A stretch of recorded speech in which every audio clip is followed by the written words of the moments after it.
Audio test. Audio test. Excellent. All right. Good evening, everyone. My name's Phil Gallagher. I run Thraben University, a D&T specific website for the greatest format ever, Legacy. And tonight, unexpectedly, we're going to be streaming some Death and Taxes. The random bonus league aside, where we played something silly and even mind-censored people, among other things, I've been playing a red-white build recently that I've had a lot of success with and I've been very, very happy with. But tonight we're going to try out something a little bit different, just to get some perspective. Malamujo has been playing a mono-white build, with relatively good results that is a little bit different from the sort of things that I've been testing. Notably, there are Serra Avengers in the deck, a Singleton Spirit of the Labyrinth, a Brahmaz, and a Mirror Crusader as singletons, as well as the prelate.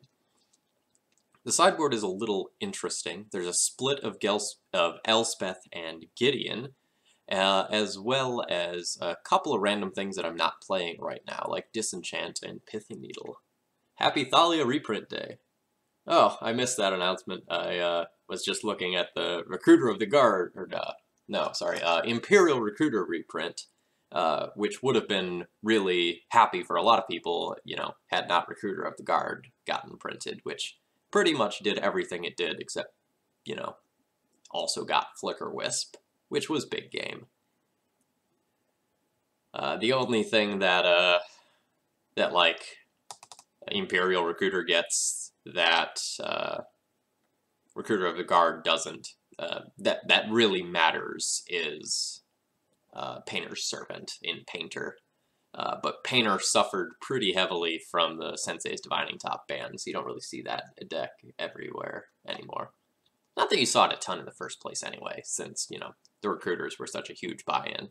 And price point is a real concern in Legacy. Morning, Scudo.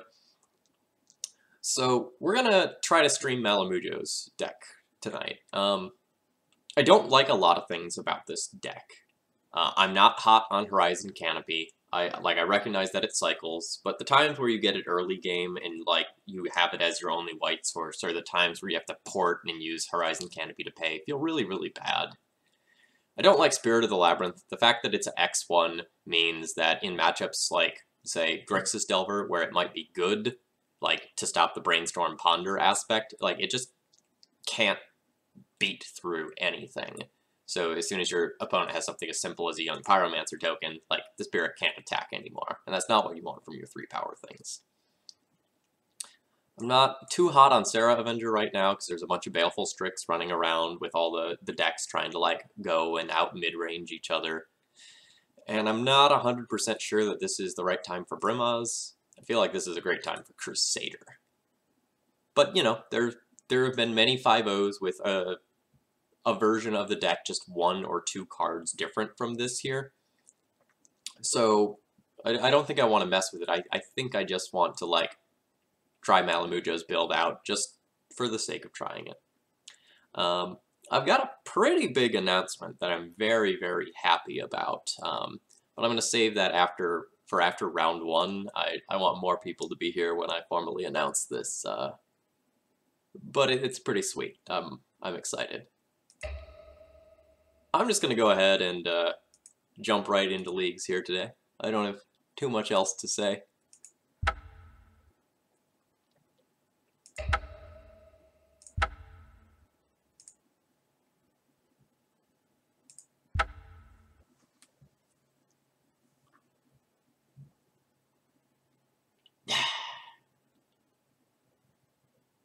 Scudo, if you had mentioned that like 5 seconds sooner, I would have done it. Yes, that would have been fine. I don't think we'll get punished for that line. All right, we're playing against Grixis Delver.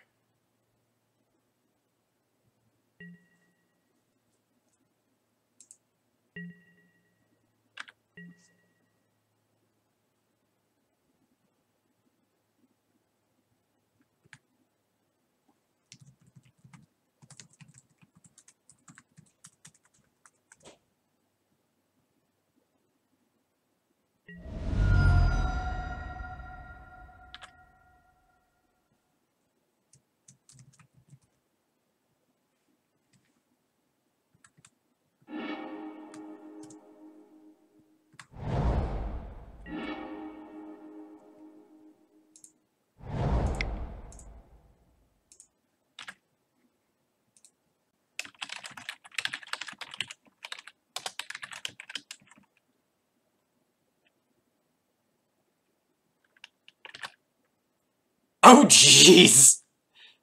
What just happened?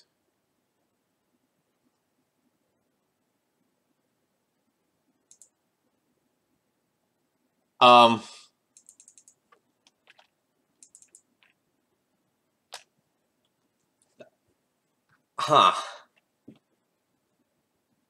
Huh. Lewis CBR is a really good Magic player. Like, probably the trophy leader right now, and he just conceded to Plains Ether Vial. His hand might not have been functional and might have just been full of a bunch of, like, black cards he couldn't cast or something like that, and he wanted to try to conceal information. Huh. Okay. Aether Vial OP, indeed.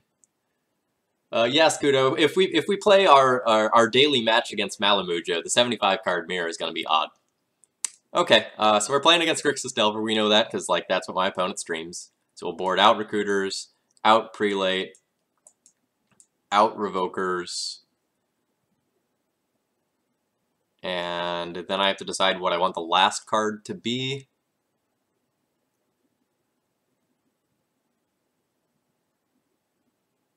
It should probably just be Spirit. I hate Spirit. Get on the bench, little buddy.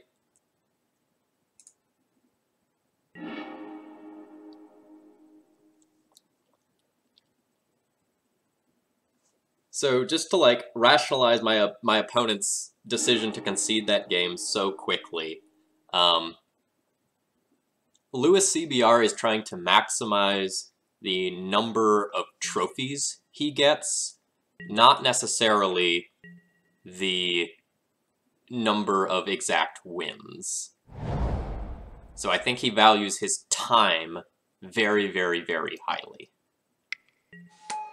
So if he thinks he's 80+% to lose a game, he will probably just scoop that up for the sake of time. Whereas I value, like, trying to fight back from the depths of hell.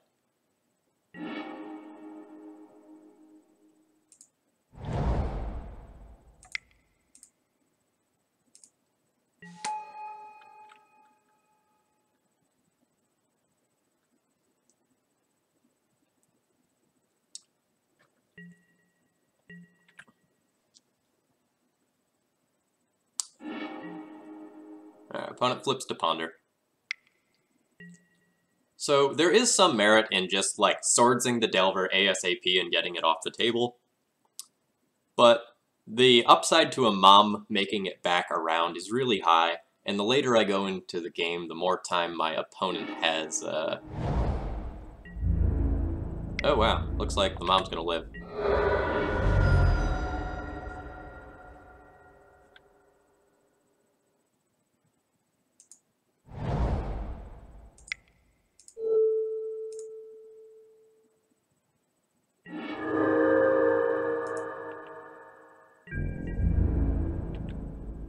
Yeah, Basic Planes. That was a really good article. Or I don't remember if it was like an article proper or if it was just a Reddit post. But it was very interesting to just see into that mindset. So for anyone not familiar with the exact piece of content in question here, Lewis CBR wrote that mathematically he believed that it was better to go 0-1 drop if you lose in your first round. Because if you have, what was it, a 66% win rate, then over time it just ends up being better. To decide whether or not I want to play around Days by playing Stoneforge, or if I just want to, like, jam this Crusader. I think I want to jam the Crusader and, like, plan on using the Crusader plus equipment to just, like, race the hell out of this True Name.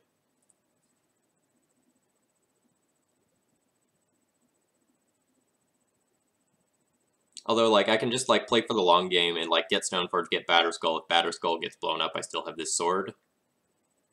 And both of those are probably fine lines. I guess if I'm getting Wastelanded no matter what, I should just, like, play the Stoneforge, get the Batterskull, and go for that route. which still leaves removal up.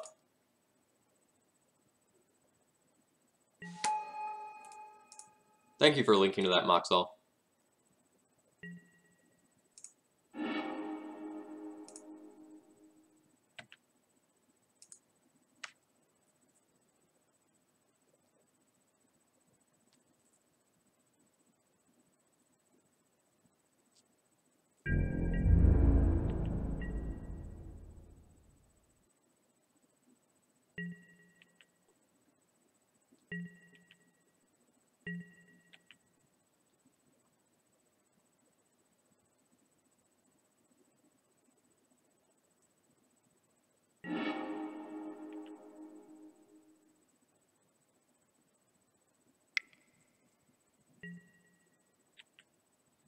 Alright, so this Cabal Therapy will get the Batter Skull, but then we'll still have the Sword of Fire and Ice, which is fine. Unless my opponent wants to sack their true name to get my Sword of Fire and Ice. Huh? Huh? I don't think that's gonna happen.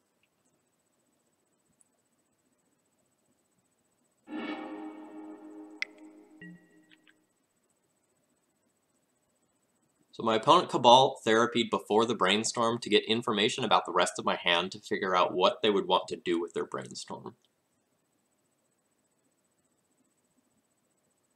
Speaking of True Name Nemesis, filing in True Name while holding up court is nonsensical fun. Yeah, remind me, I'll talk about that a little bit later.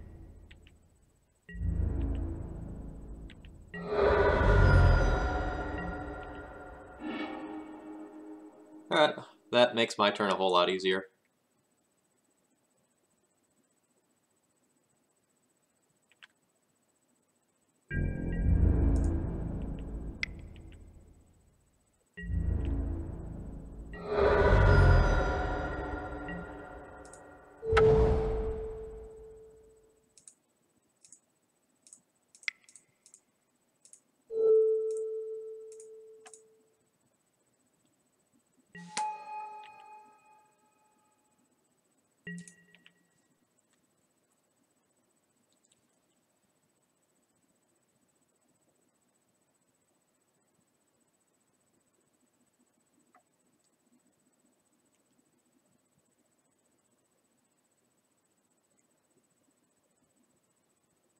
We're threatening 12 damage with this Mirran Crusader next turn. So, like, assuming nothing goes wrong, I have my opponent on a 2-turn clock. Whereas my opponent has me on a 5-turn clock.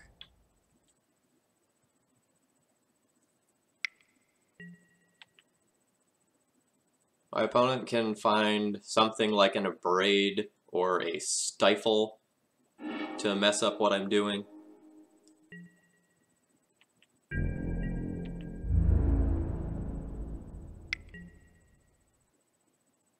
My opponent shuffled with the Ponder, which makes me feel pretty good about life.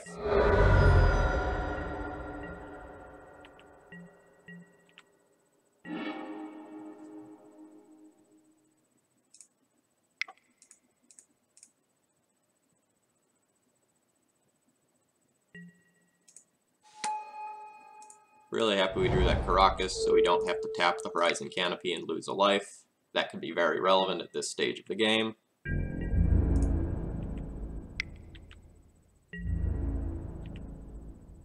Oh wow, it just worked.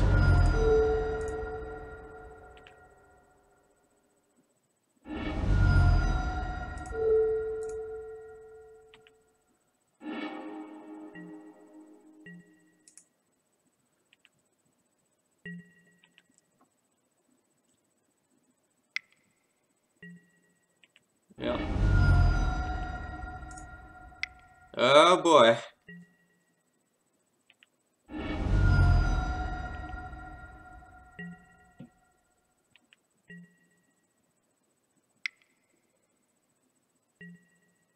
Damn it!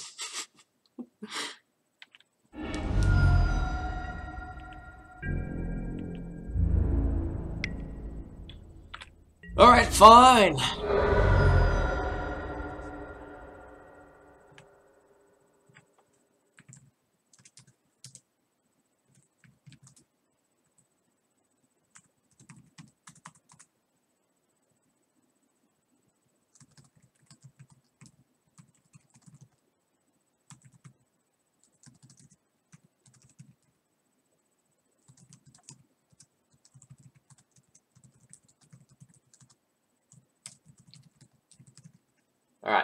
Chad, I'm not gonna lie, I didn't really expect to lose that one.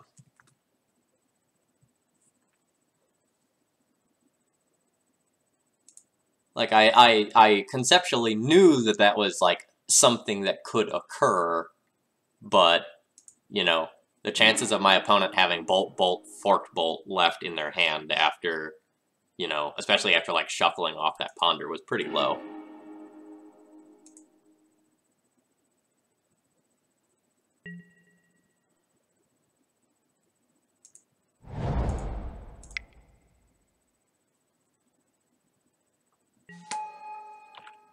Yeah.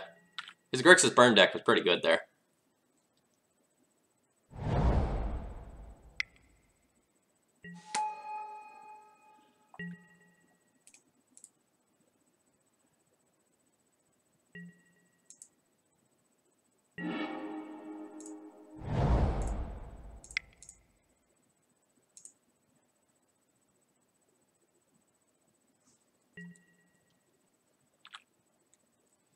Alright.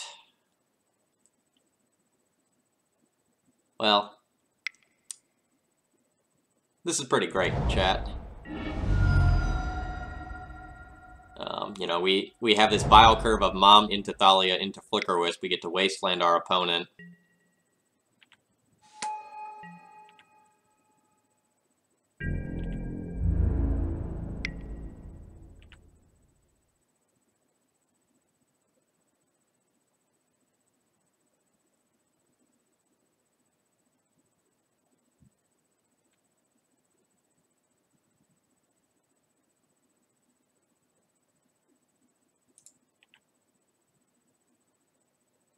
Nope, I'm apparently lagging quite badly.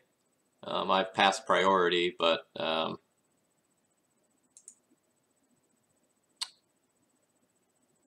not doing anything.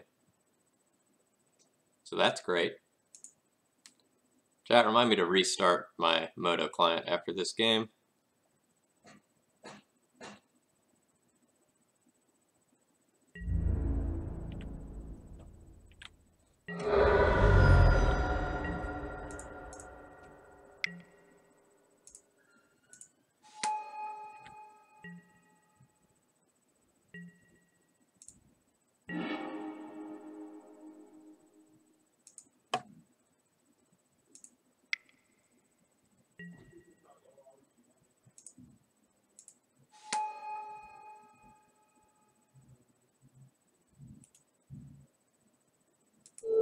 And take my opponent off black. I don't want them to Cabal Therapy me. That is, like, the only card my opponent could play that I care about.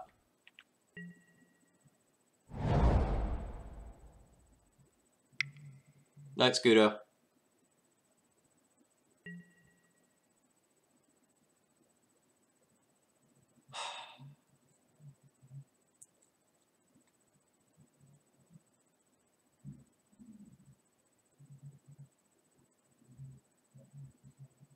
I'm going to play this one slow.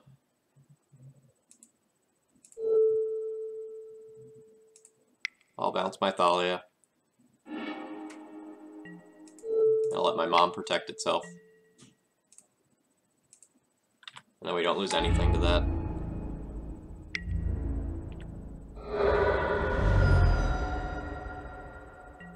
Say no to that, just in case we don't hit the land. We do hit the land.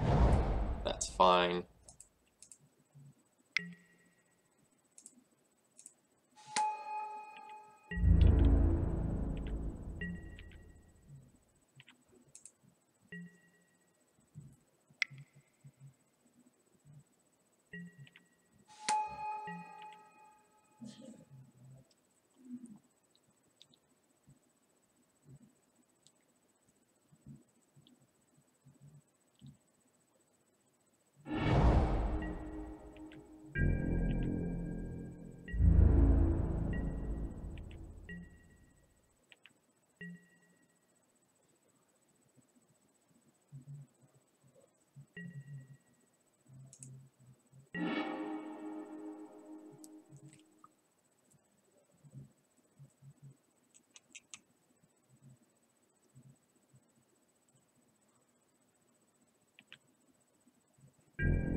Well, I want to stop my opponent from playing a true name. So I'm going to go ahead and flicker a blue source here. This will also stop something like a sorcery speed fork bolt or something like that. Yeah, these 2-mana ponders are quite delicious, I agree.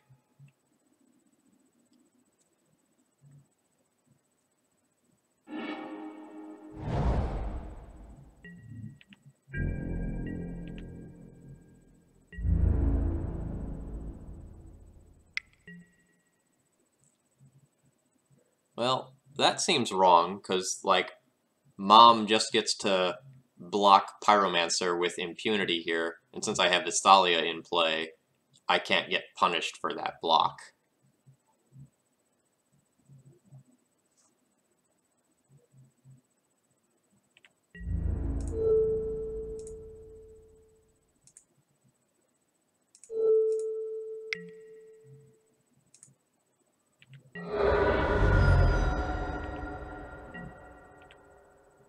Oh wait, yes I can.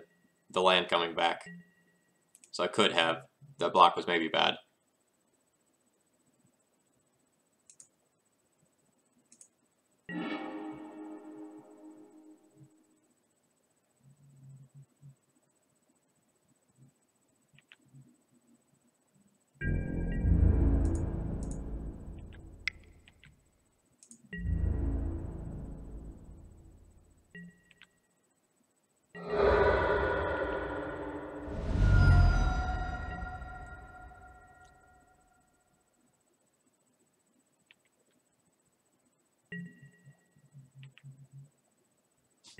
Never punished, everything's okay. Yes, exactly.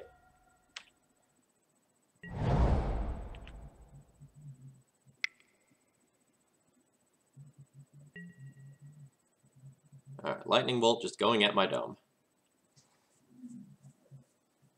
Sure thing.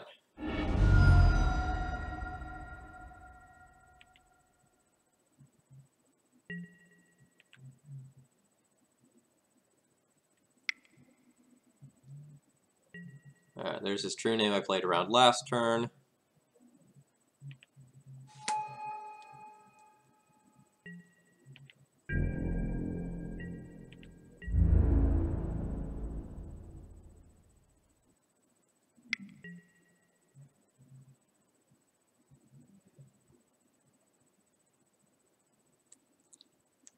So I can Vial in Crusader, get rid of 2 of these things, take 1 damage, go to 9.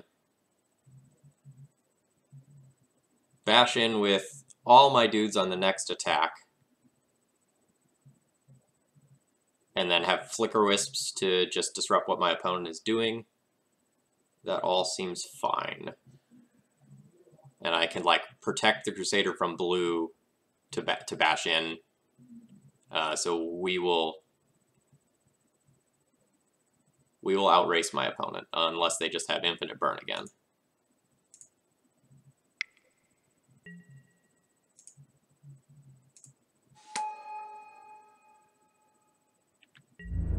No, I did not make my big announcement yet.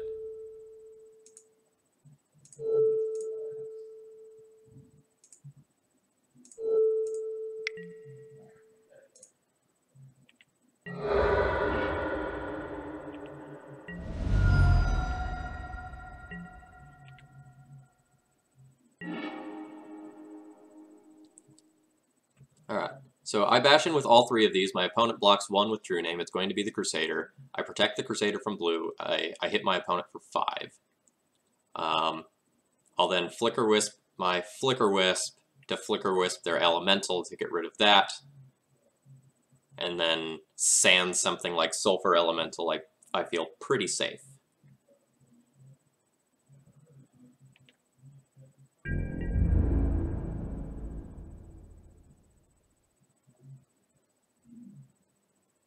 Actually, I guess I should just, like, attack with Flicker Wisp and Mirran Crusader and give Mirran Crusader pro blue so that I guaranteed get 7 in and guaranteed have my opponent on a 2-turn clock.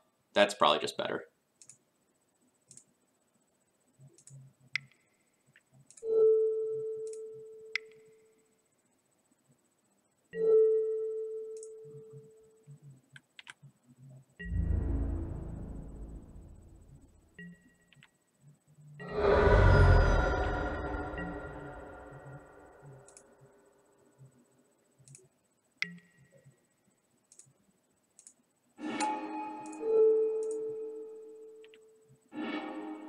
Alright, and my opponent scoops it up there.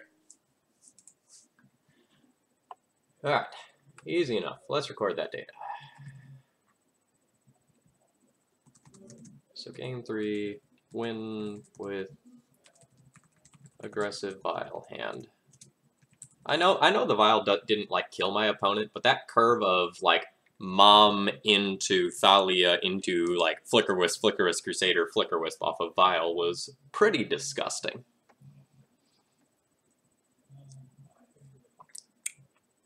Alright, chat, let's make an announcement here. So, story time. It's Friday at about 3 o'clock, and I'm done working at about 3:25. The students were working on a worksheet. I didn't have anything to grade or anything, so I just decided to do a quick pass of the usual places. So I was just, you know, kind of doing a quick check of, like, the Facebook D&T group and, like, the Legacy Reddit thread and, like, the Discord and all that stuff. And I got to the last one, which was my personal email. And I take a look at that, and there is a message with no subject line. And so I was just going to click on it to confirm that it was spam and delete it. And then I start reading, and it was from someone who liked the site and the stream. And they basically said, "Hey Phil, I heard on your stream yesterday that you were going in and talking about people donating toward the cause and donating towards things that they wanted to help make the site better. And I know you said you were talking about like updating the red page for new data since it was so outdated, and I know you probably got a lot of other ideas, so I want to go ahead and support the site." And this person, who wants to remain anonymous, made a very, very, very large donation to Thraben University. It is large enough where I don't want to share the number, but it was, you know, in the hundreds of dollars range, which absolutely blew my mind. And it was, you know, all I could do to not just, like, break down and cry. I had to, like, really try to hold it together in front of the kids for the next 25 minutes until they left. And then I just kind of sat down and was like, oh my gosh, did this actually just happen? And sure enough, I checked my PayPal account, and the number in there was a lot bigger, because the balance there was more or less zero. So this anonymous donor has allowed me to do a lot more with the site than what I'm doing right now. So I'm going to go ahead and just link to this new page in the chat here. I now have a coming soon page, which is going to highlight changes that I am intending to make to the site in the not too distant future. So I'm still kind of thinking about what exactly I want to do with the funds, but this is the short list of things that I've come up with that I want to do. For those of you that are just listening to this, I'm going to go ahead and just like talk about some of the things that I have planned for the site in the not too distant future. Number one, very immediately, I want to update the red splash page. It's embarrassing that it is so out of date. It was just one of those things that never hit the front of my plate because I had so much going on. But, you know, now that I have people supporting me in this capacity, I really need to step up my game. So that's going to happen soon, probably within the next 2 weeks. 2, my website isn't the greatest. There are some issues with the setup that need to be fixed. So currently my URLs don't have like names, they just have strings of numbers. I'm going to fix that. So there will be like a ThrabenUniversity.com/deck lists to find all the deck lists rather than page number 112 or something like that. Number 3, I'm going to try to reorganize things. Like there's a lot of tabs, there's a lot of menu items, and I'm going to see if I can condense that and move some of that around to make it more user-friendly. You know, people have mentioned, hey, on mobile, it's really hard to get to deck lists, so I'm going to go ahead and move the deck list tab up to the top. 4, the D&T Facebook group, a couple weeks back, just had like mulligan decision after mulligan decision posts, and that made me realize that I should probably do something more with mulligan decisions. So I have a really cool idea for an interactive article on, like, how do we evaluate mulligan decisions? What do different people think about various hands? So that's something that I'll be doing. That one will take a little while longer to push out because that's going to involve community involvement, but I'm excited for that one. I'll skip over that one. That's just something logistical. And finally, I will make sure that I actually get my Twitch emote working. Someone said, hey, I've got it almost done, and it's been in that state for about 2 weeks. Yeah, it was very exciting. You've probably figured out that I'm not really an emotional person. Like, a lot of the gesturing and stuff that I'm doing, this is like a general teacher response to go and, like, just kind of keep you all entertained, and like I changed the tone of my voice repeatedly to, you know, make it sound interesting. But there have been very few times on stream where you've seen me like super excited or super angry. I'm the same way about most of my emotions, and I don't get so happy that I cry very often. And I bawled on Friday. I'm not gonna lie to you. I was very happy. It was a big turning point for Thraben University. So there are some other things that I'm thinking about that are going to take a little more time and thought about, like, how I want to allocate this money. Like, I might get myself a second monitor. I might go and like upgrade some of my physical equipment. You know, get a new mouse. Like, consider getting a better microphone. I might, you know, talk to someone in web development and say, hey, here are some things I want to do that are outside of my capabilities. You know, I might be able to, you know, pay some people for a guest article or something like that. You know, there's a lot of things that are sort of in my maybe board of what I can do with the site. But expect more content and different sorts of content than what you've been seeing. It's a big day for me. I was very happy. In awe, really, you know. Every time I get, you know, a little $10 or $20 donation, you know, that means a lot to me. You know, people coming up to me at a GP and saying, hey, you know, this is my first GP with the deck, you know, I'm doing well, I'm 5-0 because I read your articles. That sort of thing means a lot. But this was mind-blowing, and I never, ever expected something like it. Jonk Robert, thank you very much for your subscription. I really do appreciate the support, you know, especially coming at this this point here where, you know, I'm really feeling the support from my fans and followers. And, you know, that's part of the reason why I wanted to try something different tonight is, you know, let's get some people seeing some new content, looking at some new perspectives, and really teach people what's going on, you know. That's the whole point of Thraben University, right? Let's learn. So if you're interested in the whole, you know, what's going on with Thraben University, that coming soon page is going to chronicle the things that I'm working on. And, you know, if you too want to donate, although a more reasonable number, you know, there's all sorts of descriptions below the chat here for what you can do. But let's get back into games here before I get too sappy. And I promise I won't spend it all on cocaine. Maybe just a little. Maybe a couple of celebratory boxes of these Meiji little panda snacks. These ones are green tea flavored. They're delicious.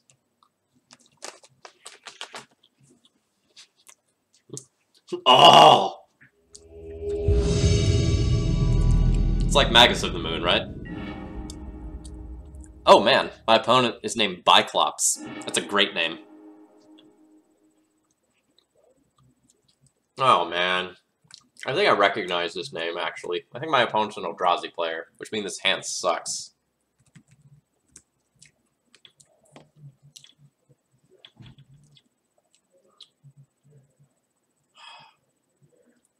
So my opponent has played Mono Red Sneak Attack and Eldrazi's Stompy in the past 2 weeks.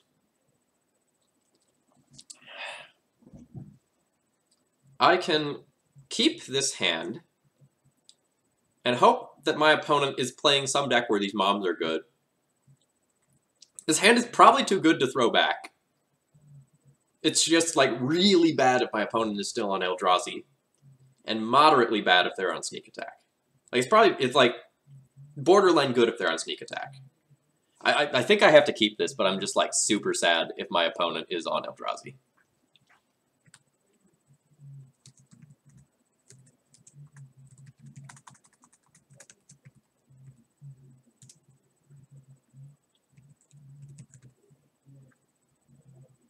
Oh wait, I misread my opponent's name. My opponent is not a Biclops, 2 eyes. My opponent is a Bi-Cyclops. So I guess that's a Cyclops that likes girls and guys. Nothing wrong with that, just I thought it was a cool name. That's disappointing.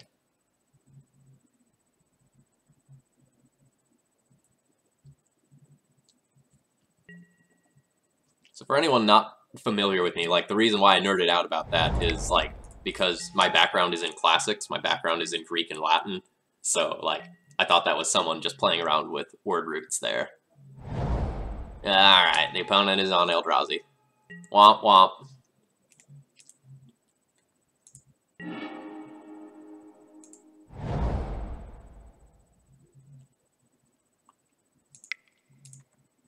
Storm is 1.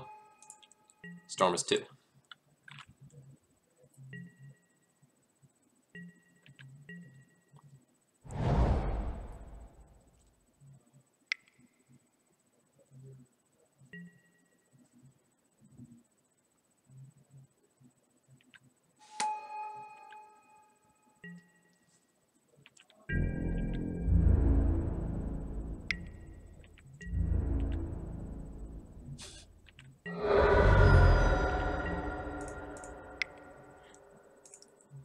I only saw half of this comment, but as soon as I have a second to look, I will respond to that comment.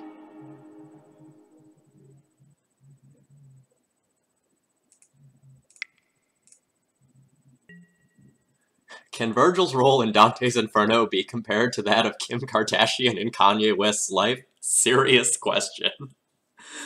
I wish I knew more about Kanye West so that I could answer this question properly. I might have to, like, call in my roommates to confirm. So you might be wondering why I am holding this Thalia. The reason is that it being a first striking body may be relevant mid-combat, and I want to hide that fact.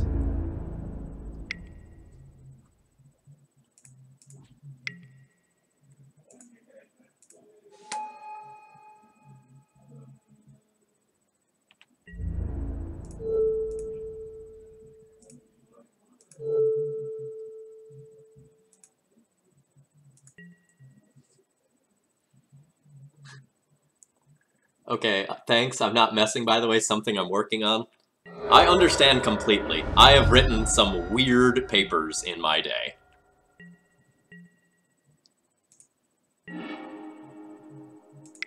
So this Flicker Wisp is going to be pretty good because it's going to get rid of an endless one. This is a May, right? Yeah.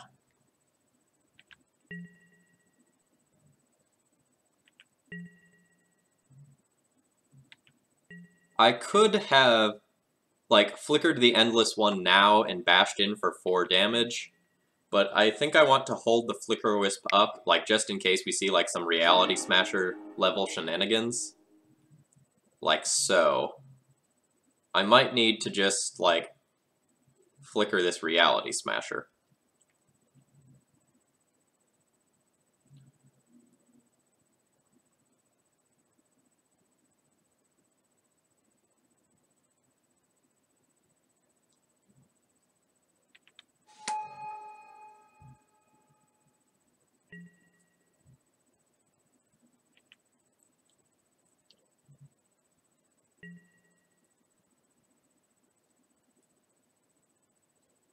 So I can flicker Endless One, trade Thalia and Flicker Wisp for Reality Smasher, and leave my opponent with just Eldrazi Mimic. That seems alright. Not great, but alright.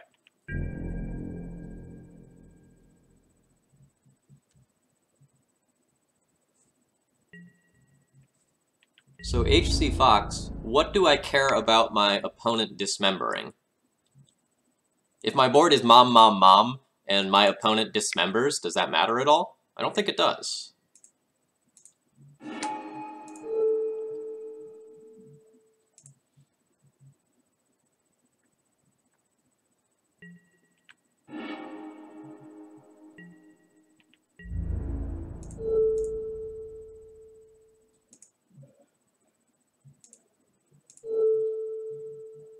So 3 will trample over here, and I would take 8 total this turn, going to 4. I could chump block this Mimic and not take 5.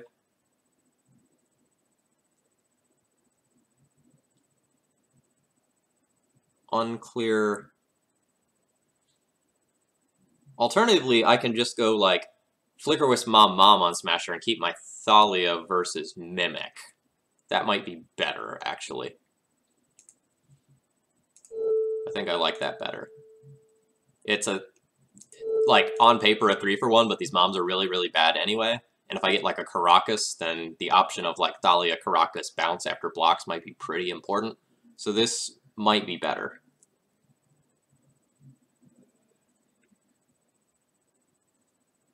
In order for my opponent to dismember, they would have to get through 2 moms. Or are you still talking about the scenario from before?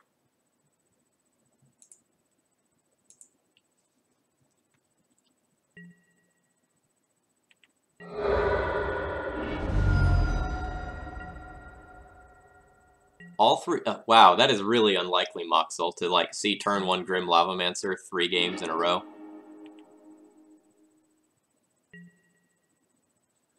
Yes, moms have almost no text in this match, but they do have some. It is easy to forget that sort of thing. I think I'm just going to hold this Plains. I can't think of anything I would draw next turn that would make me want to have this in play. Cause, like, I'll have a Violet 1 and Violet 2. No, I guess if I draw Horizon Canopy, I'll want to be able to crack Canopy and still potentially cast something. Yeah.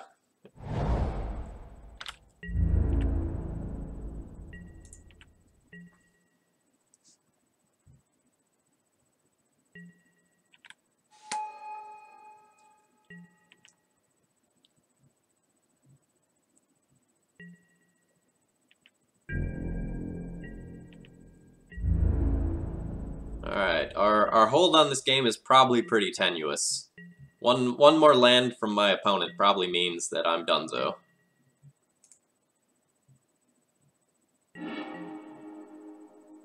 Okay.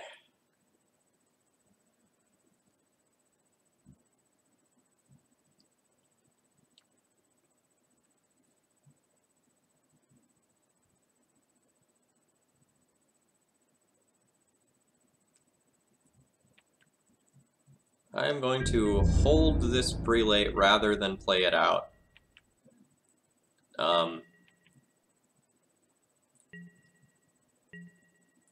I can be punished by something like Land Dismember. Alright.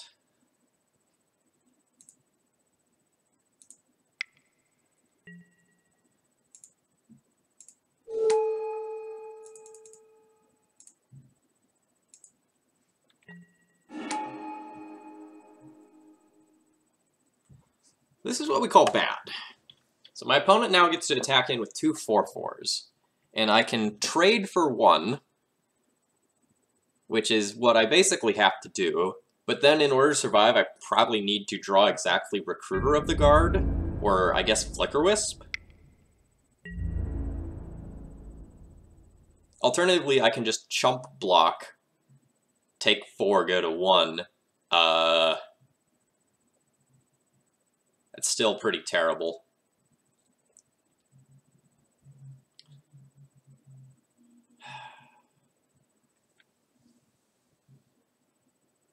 If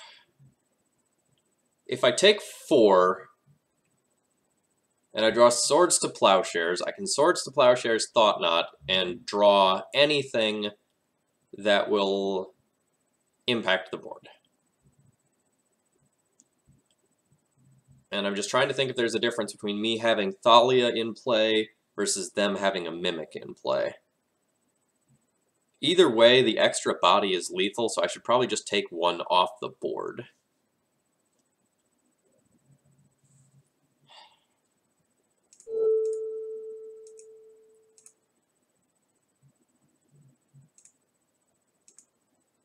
The matchup is very, very good for the red-white build, and slightly unfavorable for the mono-white build.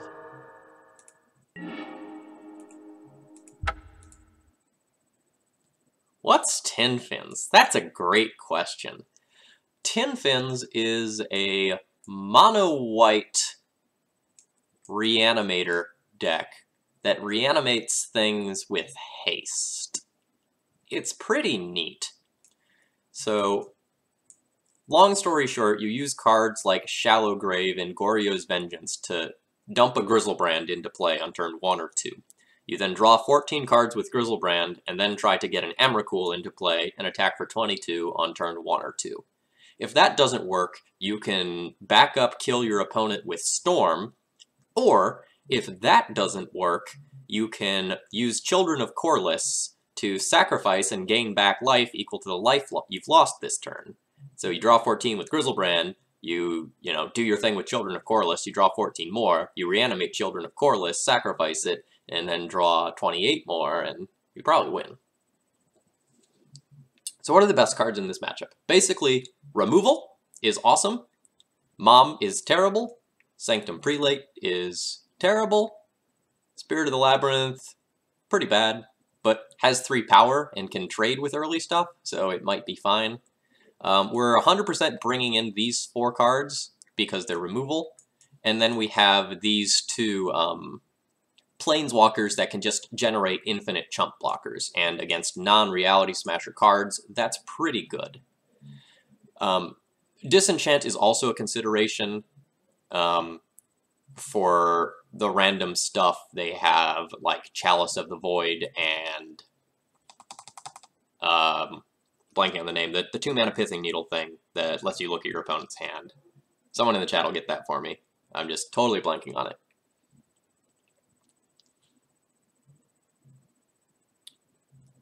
Yes, this is Malamujo's list.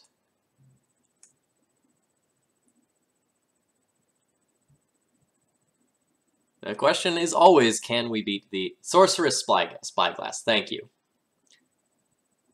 Sorceress, not sorcerers. A mistake that I've made multiple times in trying to look up that card.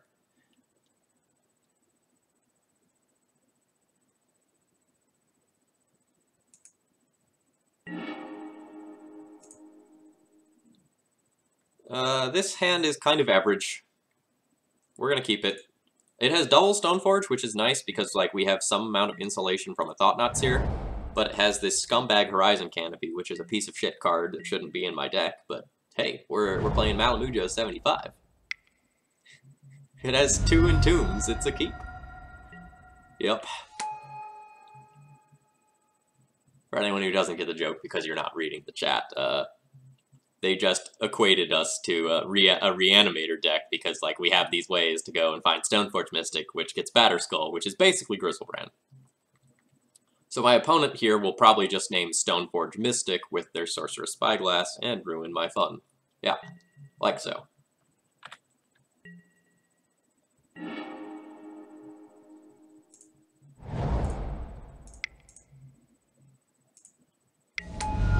Paying life for white mana feels bad. So since my opponent is shutting us off from putting the Stoneforge in, we're just going to go ahead and get Jitte, as it's another source of life gain.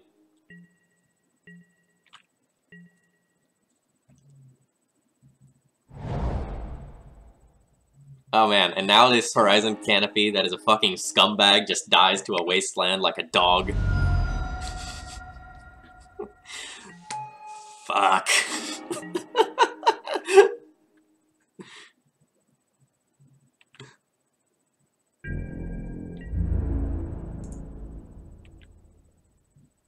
So the good news is that if my opponent goes and Ratchet Bombs on 2, they go and they give up their Sorceress Spyglass. So the bad news is there's this whole, you know, me wanting to play out cards and needing to advance my game.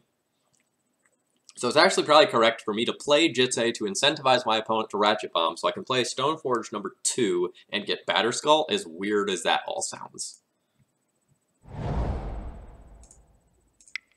The alternative line is leave up double removal spell and plan to Path to Exile my Stoneforge Mystic and Swords to Plowshares, whatever they play.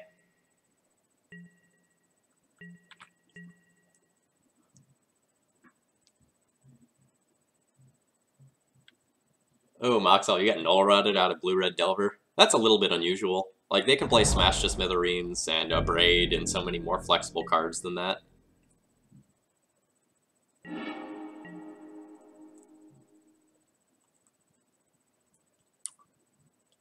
Alright, so I'm faced with a handful of choices here. I can just attack with Stoneforge, Flicker Wisp Stoneforge. I can equip Stoneforge with Jitte,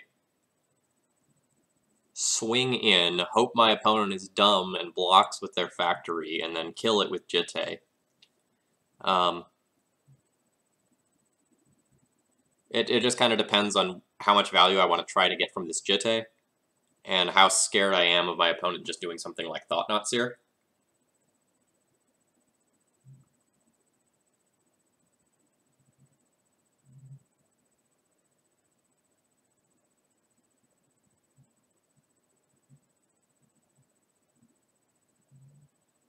Hey Phil, how you doing? What sort of D&T? We're playing Malamujo's list currently.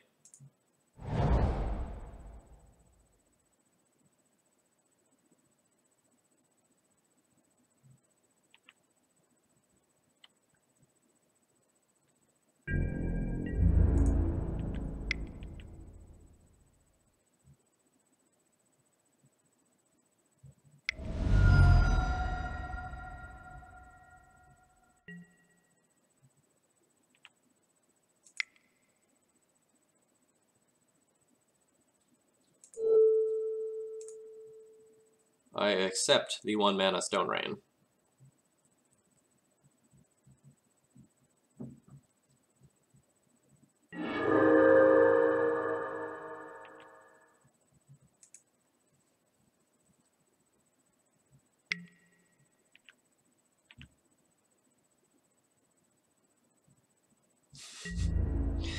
Sorry, never heard of Malamujo.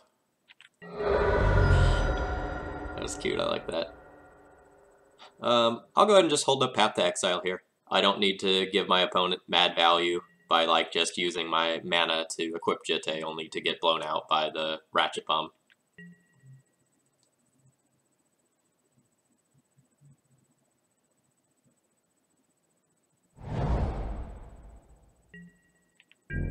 Wow, does my opponent not have a 4-mana play? That's kind of insane.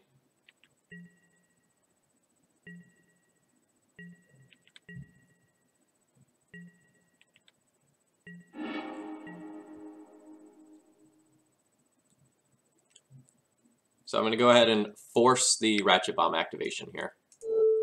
So we'll equip this to the Stoneforge.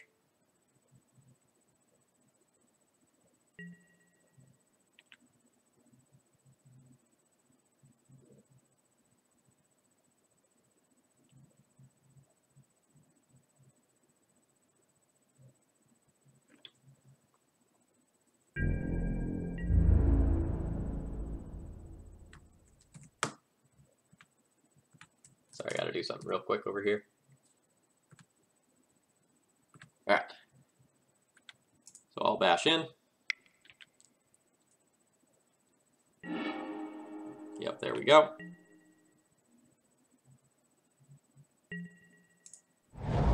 And now we deploy new Stoneforge. I know the Cotton Eye Joe. Maybe that's like Malamujo's uncle or something.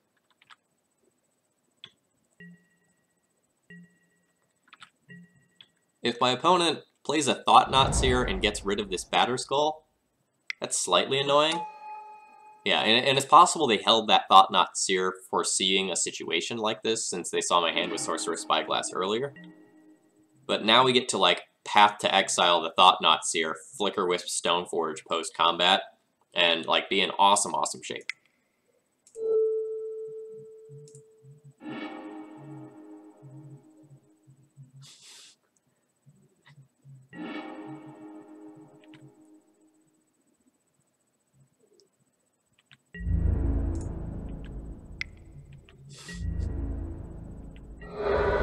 What do you mean in questionable shape? We're doing great!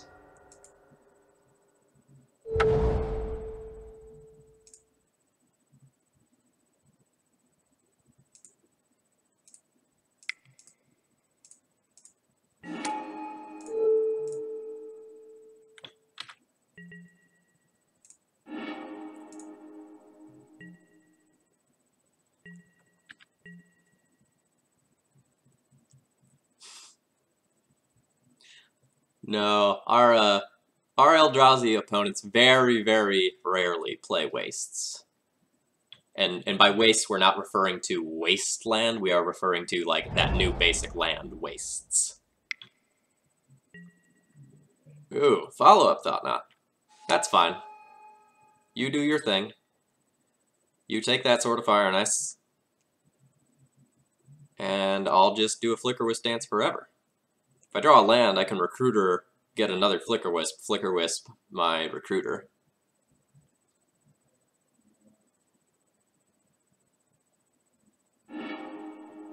Ooh, opponent just going to take the Flicker Wisp here, which is interesting.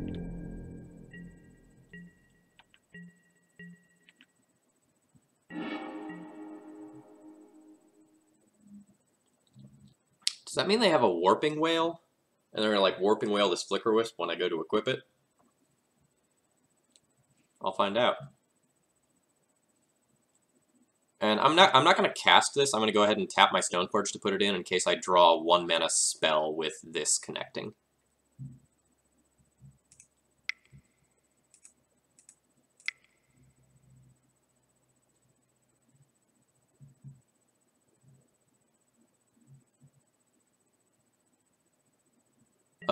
We're probably not seeing a disenchant effect from a colorless deck. If anything, we're going to see, like, Warping Whale or Dismember.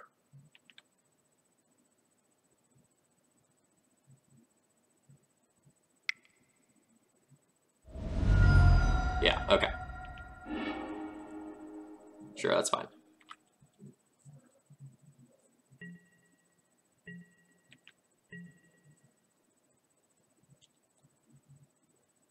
So my opponent is going to need to play some big baddies here and really put me under some pressure. Like, my current play next turn is Flicker Wisp whatever blocker they play, equip Stoneforge, and that bashes in for 5, and then moving the sword to Flicker Wisp is lethal on the following turn.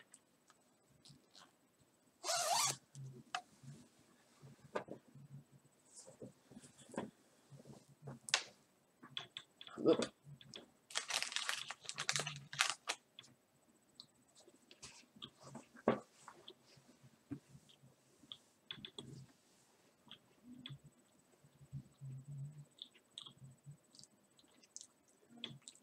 Opponent thinking long and hard about their life here.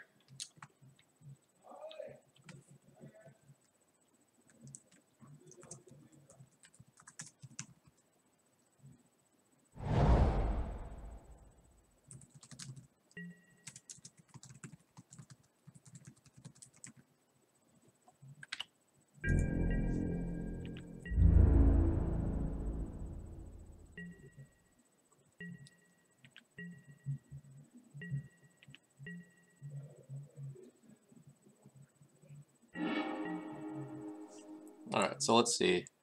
It's another Ancient Tomb. So my opponent has 1, 2, 3, 4, 5, 6. So they can't just activate Eye of Ugin yet, but they're very, very close.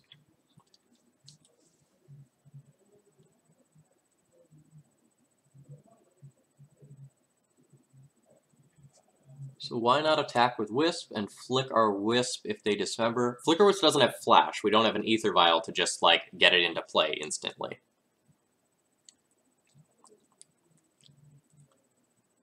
So I can go ahead and flicker out the Thought-Knot Seer and equip in with the Stoneforge and do the line that I talked about. It's kind of awkward because it's going to mean my opponent is going to take this Recruiter, but my opponent is on such a short clock that I think that's probably fine.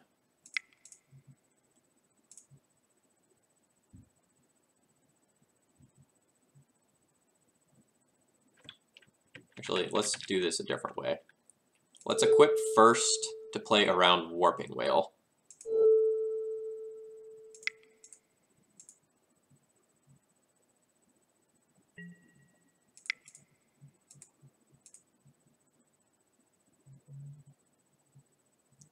I would go Recruiter into Revoker. What do we need a Revoker for? Revoker doesn't hit their lands. They have no valid Revoker target in play.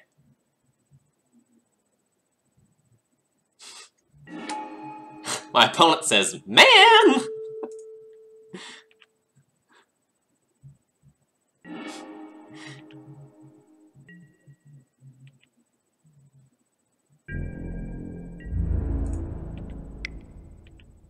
Yeah, I mean, Flicker Wisp is really stupid with Flash. Like, that's part of the reason, like, we play it, right? Alone as a card, it's not that amazing.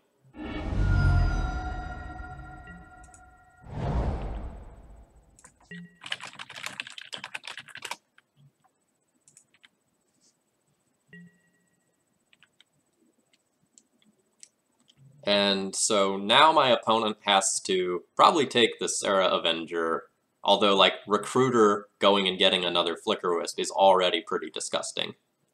So, like, my opponent might need to take the Recruiter for that very reason.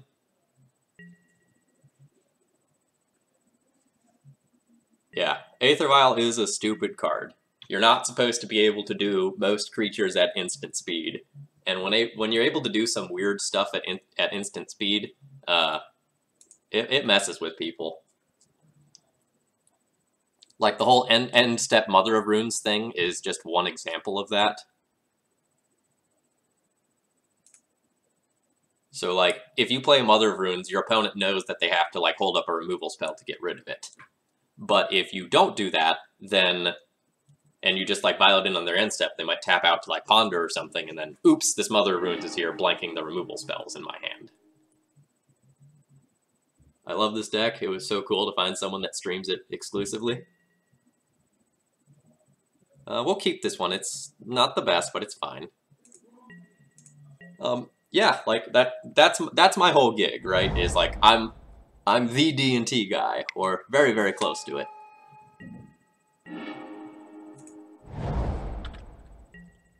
So if you are looking for detailed Legacy information, especially that on D&T, I'm your person.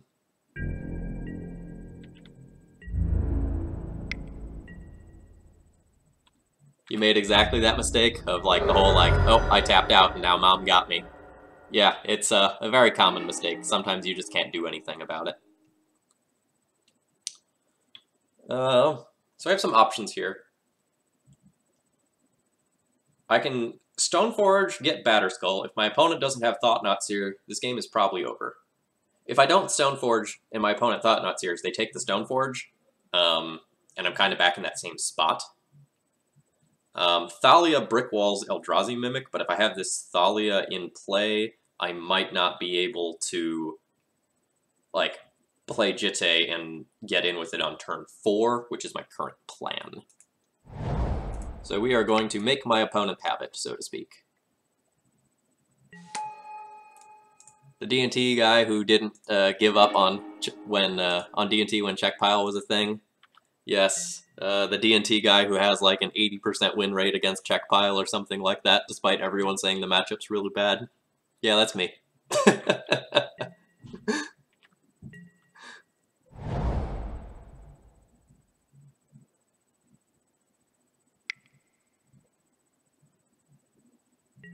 Alright, so there's the Thought Knot.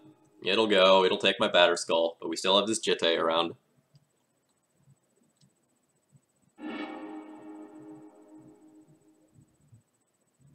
Oh, Jazzy, I see.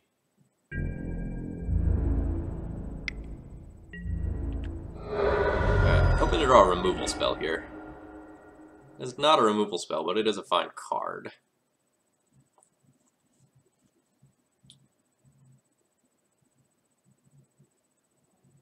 So, I think I'm going to play a Thalia here. That means with my next turn, I can Stoneforge in Jitte, put Jitte on Thalia, and either start attacking or hold the ground depending on what my opponent does. It is a little bit awkward if my opponent plays a second Thought Knots here, though.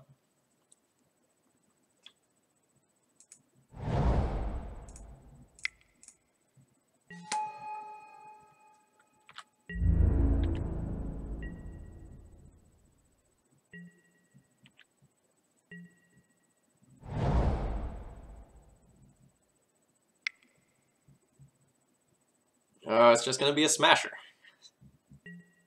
Oh, no, it's an Endbringer. Alright, that is admittedly a problem. Like, I can revoke it, but if I revoke it, I'm not getting in with Jitte now.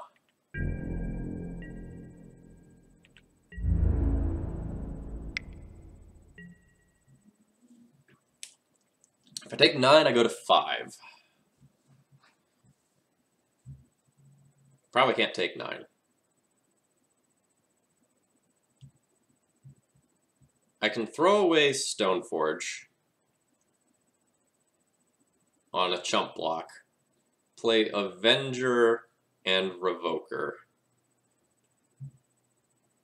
and then plan on Avenger and Jitte the turn after, in which case I don't necessarily need this Stoneforge, and trading it for 5 life is fine. This will put me to 10 life. Endbringer plus Thought Knot only attacks for 9. Yeah, I'll do that.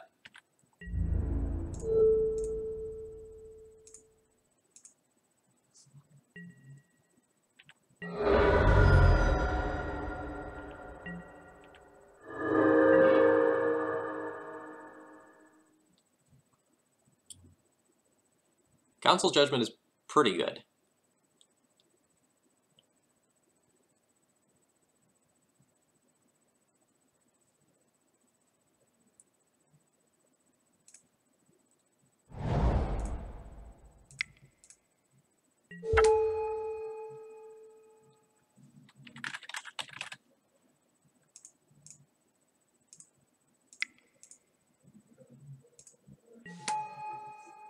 Let the record show that if my opponent has like a Dismember or something like this to like get rid of this Revoker on Endbringer, we're super hosed, and that's why I'm scared of Endbringer. Like I recognize that I have this Revoker to temporarily stop it, but like it is just a 5/5, and that alone is pretty good here. Well, whatever this is, it's bad.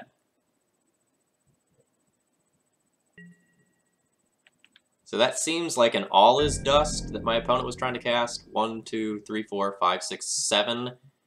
Ugh. Now I have to play around All is Dust? That's rough.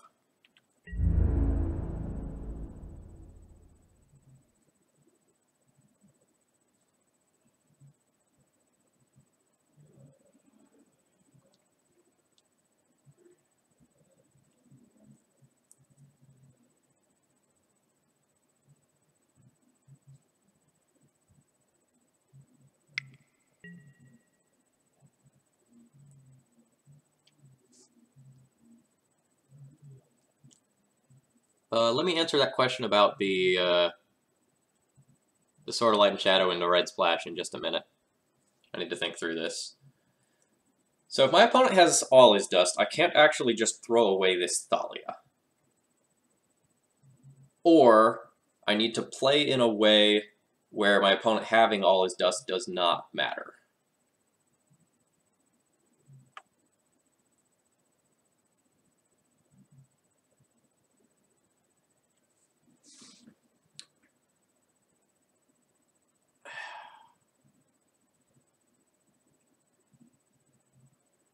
I can trade Revoker Avenger for Endbringer. Take 4, go to 6. Hope to rip a land to Thalia Equip, and that deals with the board.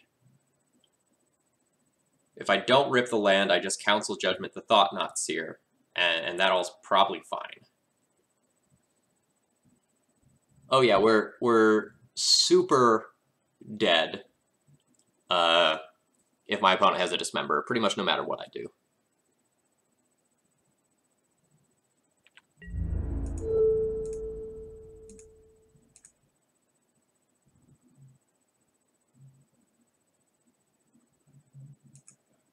Based on how my opponent tapped and untapped their mana, I think they have All Is Dust.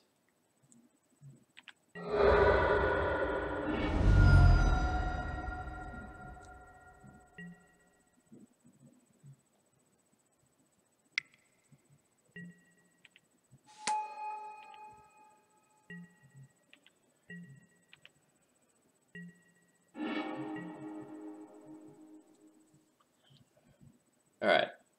If I Jitte swing in, I kill both Mimics, but am then dead to Thought-Knot and Factory attack. So I can't actually make that play.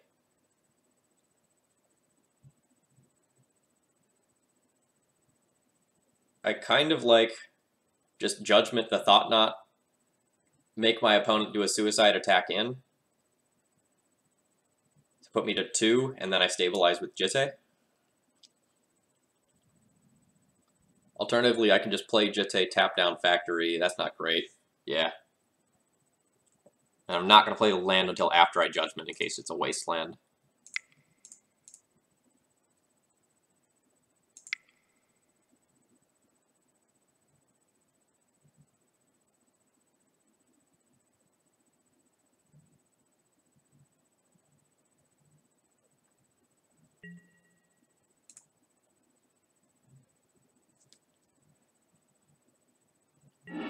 I would really love to draw Wasteland here, because it also just keeps my opponent from going, like, land all is dust.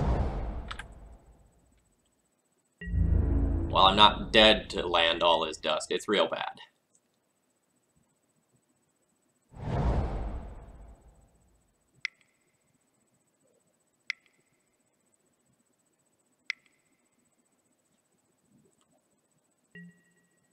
Oh.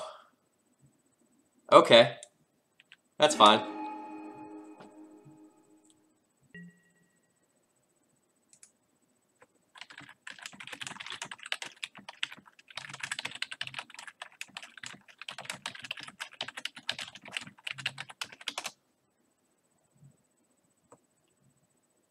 I'm just going to ask my opponent if the last card is all is dust or if I just, like, played around it.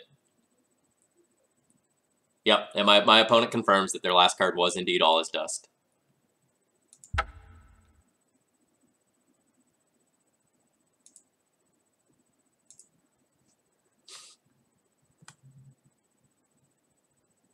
Alright, so let me fix my spreadsheet here. So we're on the play for that game, and we lost. Or no, we're on the draw for that one, and then lost.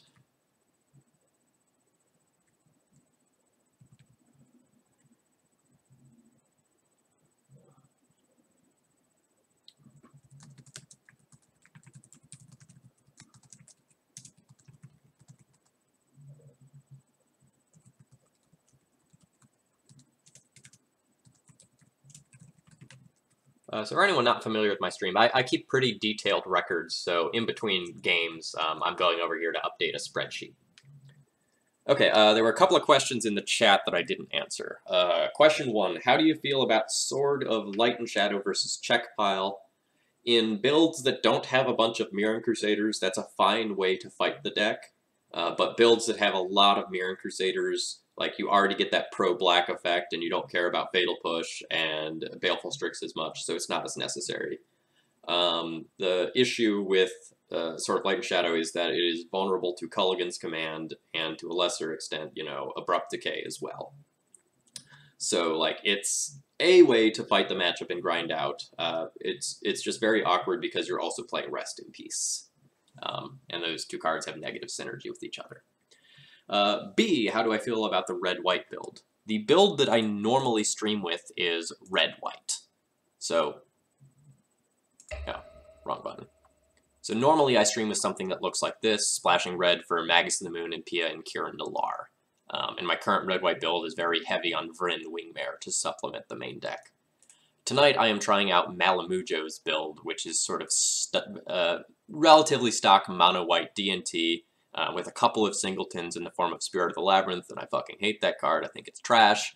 And Brimaz, and I like Brimaz. Brimaz is bros. I don't know that this is the best time for Brimaz, but definitely bros. Great against decks like Miracles.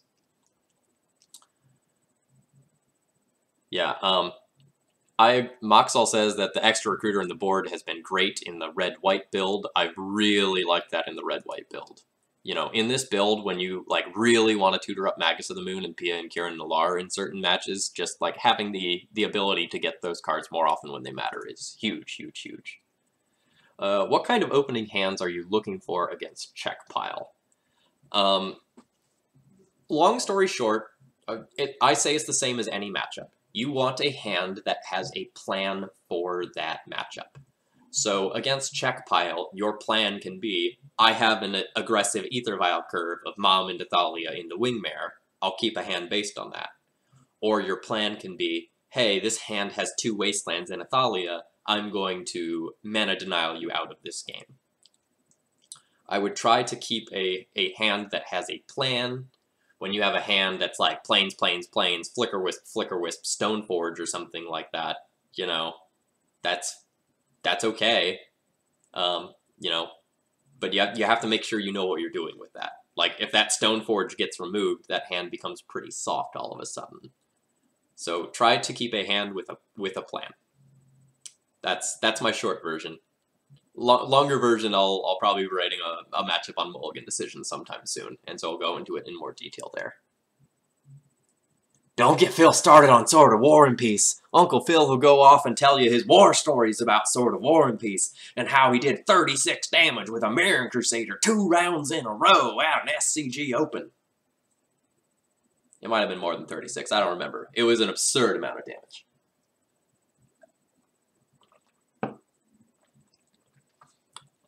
No, I hate Spirit of the Labyrinth. I think that card is a fucking pile of garbage. Its effect is fine, but like more often than not, it is just like a crappy creature that dies to everything in combat. And like the times where you vial it in response to a Brainstorm are few and far between. And when you do actually vial it in response to a Brainstorm, your opponent just plays a fucking Sulfur Elemental and gets you anyway. I'm not mad that happened on stream.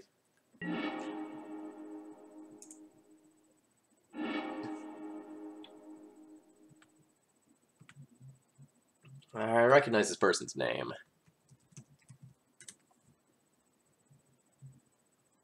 Alright. They're not on Goldfish. I know I've played against them.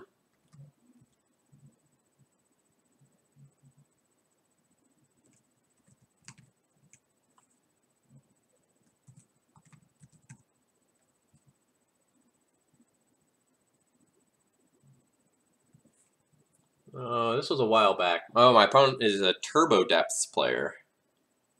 This hand is not great against that. And I'm on the play. Yeah, I'll mulligan this. This hand is much better. And that, chat, is why I keep my own personal records.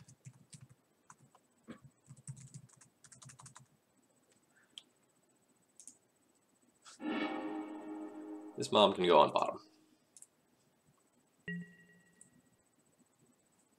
What about Direfleet Daredevil? I have a whole article on that on Thraben University, if you want to take a look at that.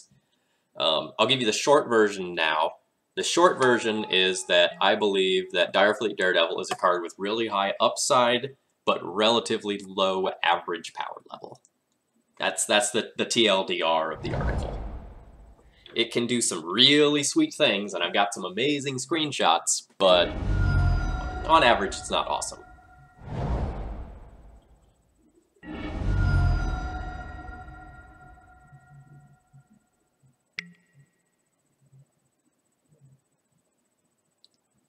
Is Turbo Depth's playing Street Wraith now purely to decrease the effective size of the deck? That's interesting.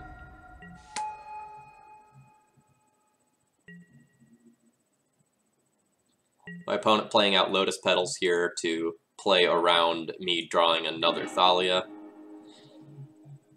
I can Wasteland my opponent off this Bayou, or I can save this Wasteland for a card that matters, like a Thespian Stage or a Dark Depths.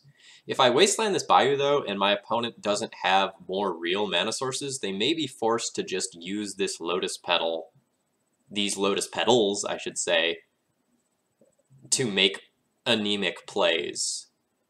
There is an issue, though, where if I Wasteland this and they have a crop rotation, I get super blown out. There might be some merit in just like Stoneforge, get Batter Skull, and have Mom back up, and then that gets me to the point where I can live through a Merit Lodge attack if I connect with a Batter Skull.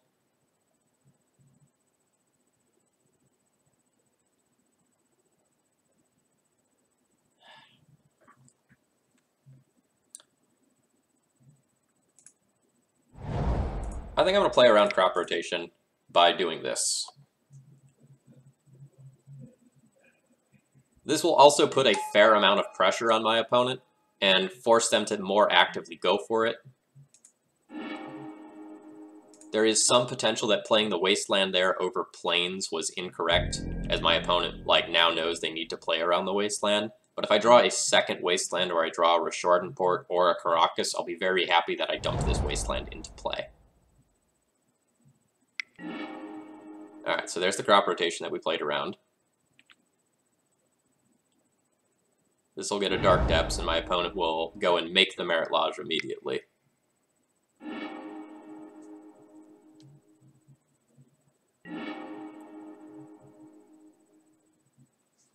I'm just going to go ahead and Violin this Mom so that I can get my F6 value.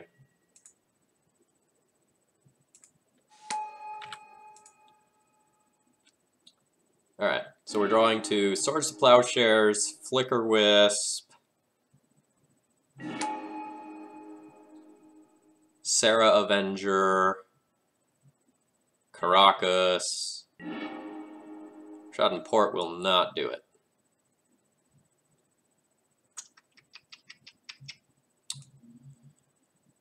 Alright, we're dead to that, that's fine.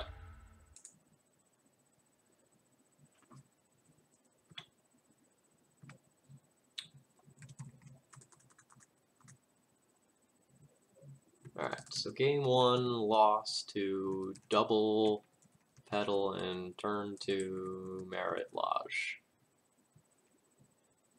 So we could have played this game safer by just Wasteland go, and then my opponent can't go off that turn, but then I don't have any pressure going, and my pressure is a Mother of Runes attack for 1. So I think it is better to play a little bit safe there and do what I did.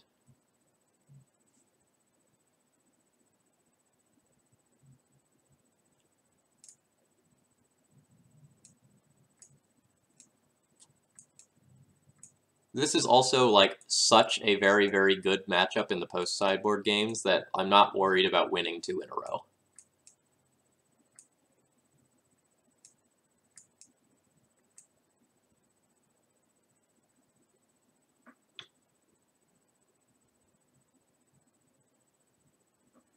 Alright, Spirit.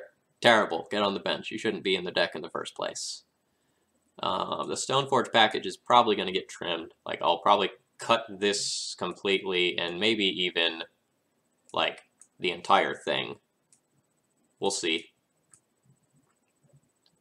It's really different how you sideboard for this matchup from build to build. Because, I have a lot of cards that I can bring in. If I Wasteland and Surgical a combo piece, it's really hard for them to win. I can Pithing Needle a combo piece, and that's gross. I can Path Merit Lodge. These Canonists are kind of medium. They don't necessarily have to come in, but they prevent, multiple spells in a turn, which sometimes your opponent needs to do, crop rotation shenanigans or something like that in order to go off quickly. And so this can just be fine.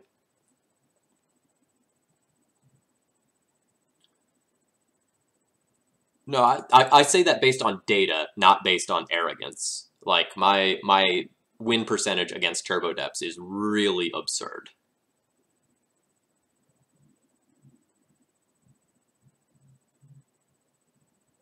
Bromaz is kind of a generic beater. He might not need to be in the deck for this. We're on more of a hate-based plan than anything else.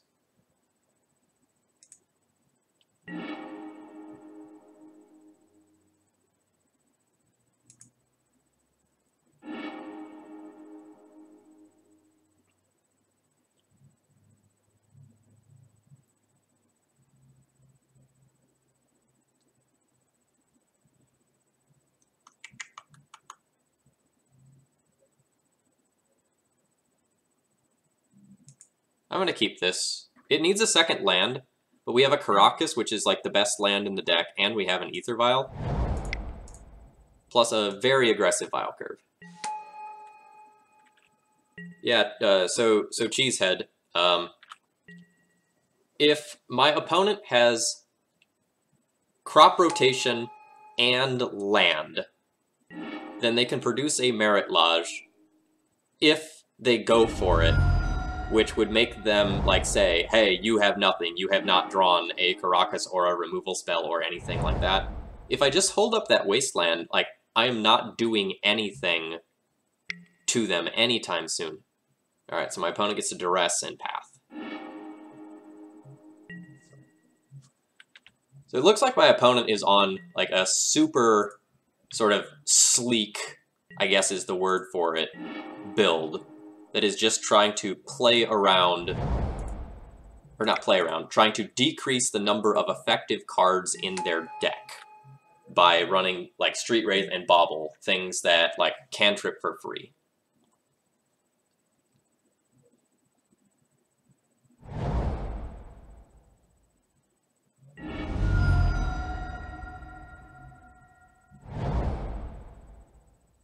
My opponent is playing around Wasteland. They Pithing Needle. This Pithing Needle probably just goes on Caracas, but I need to Vial right now just to make sure.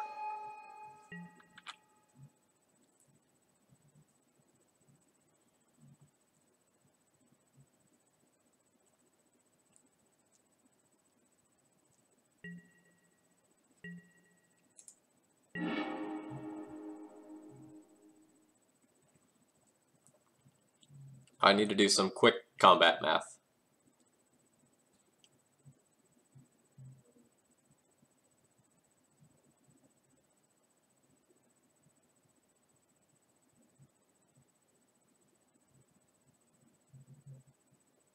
I'm trying to figure out whether or not I need to attack with his mom. So my next attack is for 6. If I attack for 2 this turn versus I attack for 3 this turn, I don't think that matters. Because I think it's going to take me, like, 2 more turns to kill my opponent no matter what. Yeah. So I am not going to attack with the mom.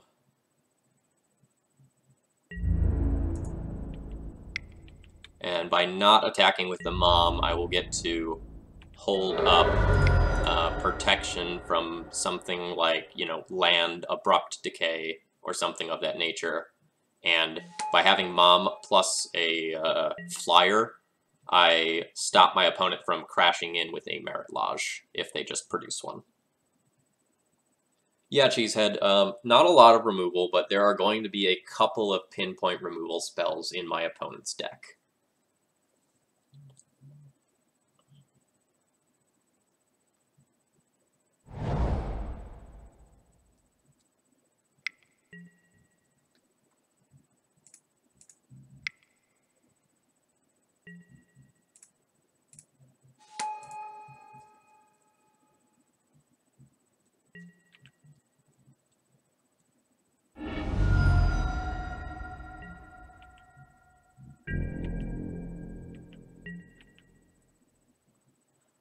Since I have 2 mana, I'm going to go ahead and tick my Vial up to 3 in case we draw like another Flicker Wisp.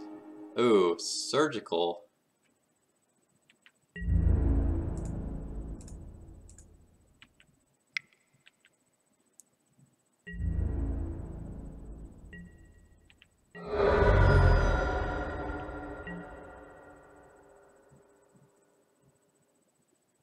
I think I'm pretty close to 100% to win this game. So I actually want to cast this Surgical Extraction just on a random card in my opponent's graveyard to see information. And I want to do this now so that I get a chance to do it before they concede. And they will likely just concede in response to this. Normally you hold the Surgical Extraction to go and get like one of the combo pieces off the table, but I don't think my opponent is living long enough for that to matter.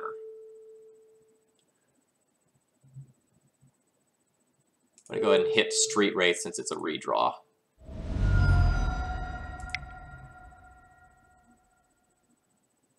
Evening, Starstreak.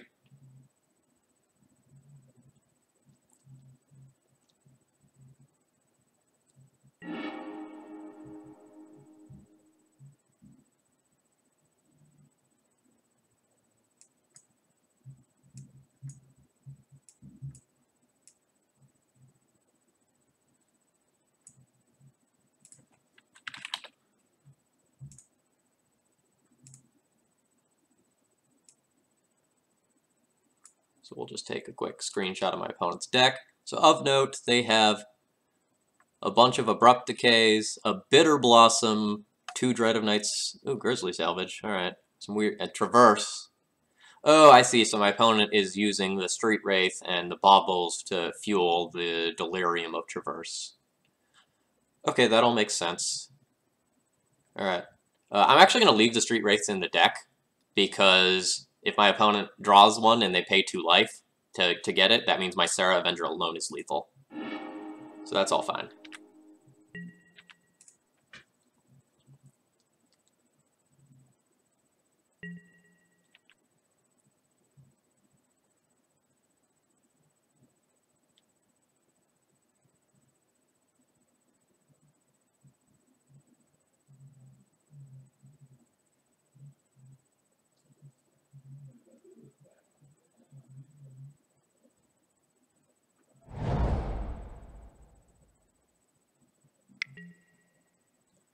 Alright, my opponent plays Vampire Hexmage.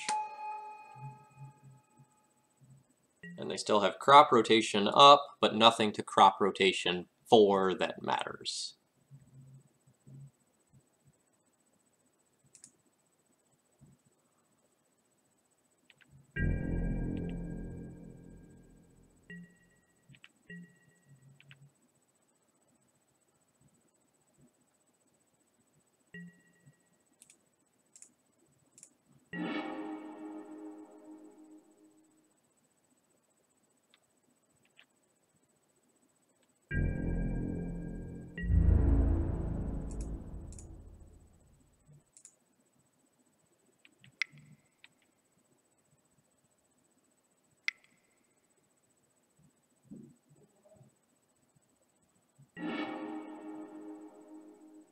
I didn't miss anything, right? There's, like, they have a Sarigi step that they can rotate for. That's the best thing here.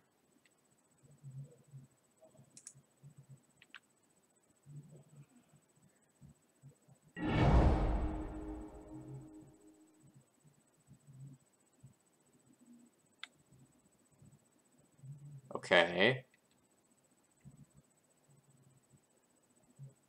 This is black, too.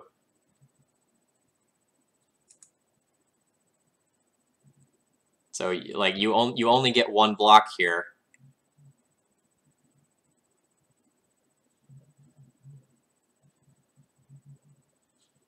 Oh, I see. So they can make the Merit Lodge and try to block the Serra Avenger. So when they go to block, I just have to make it pro-black. Okay, puzzle solved.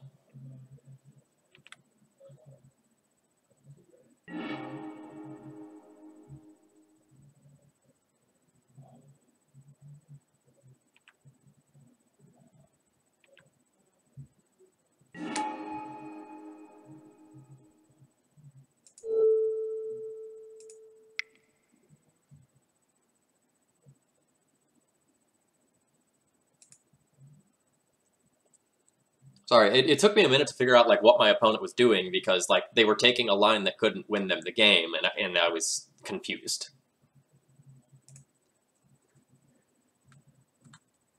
But I guess they just like made me be the good player there, which is fine.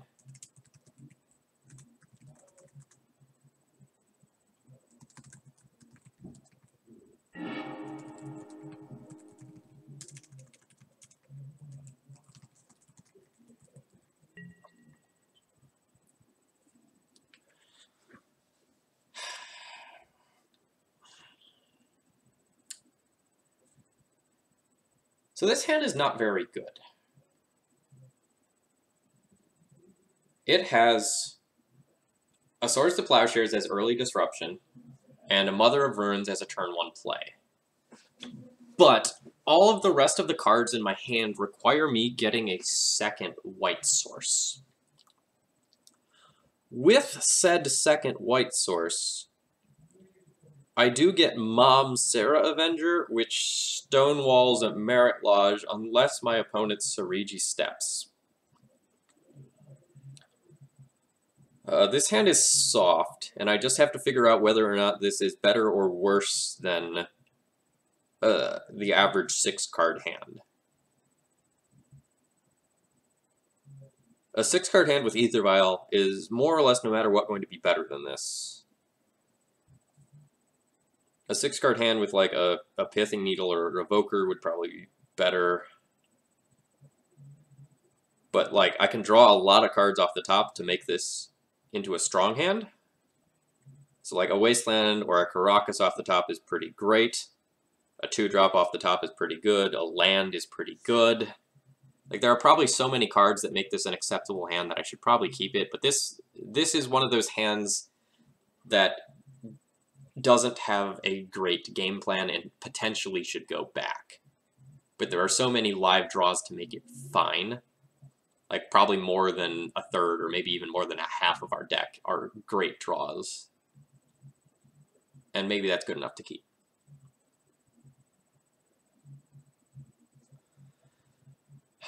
I begrudgingly keep this hand.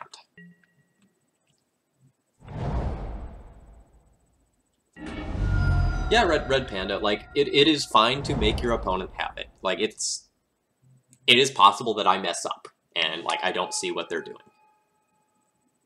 Alright, so my opponent will probably Pithing Needle either Caracas or Wasteland in the dark, depending on the contents of their hand. Yep.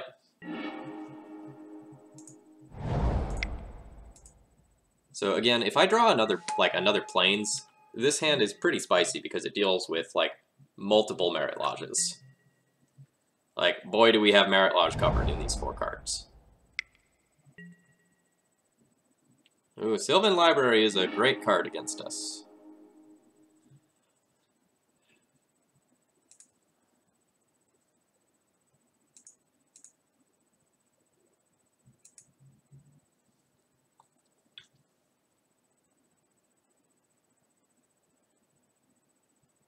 On the off chance that I don't draw another white source, I want to get this Revoker in play as a threat.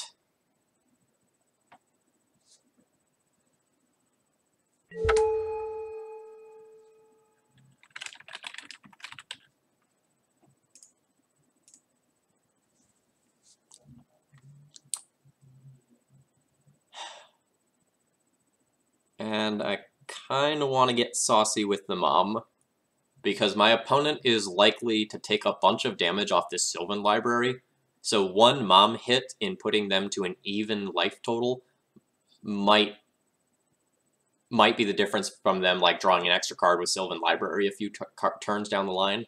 But if I do this, it exposes that to one of the 3 Abrupt Decays in their deck.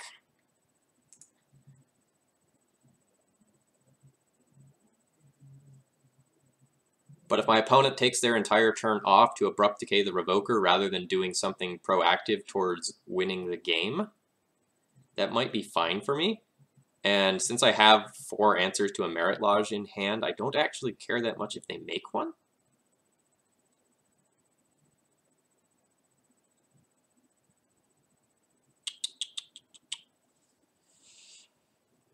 Tricky.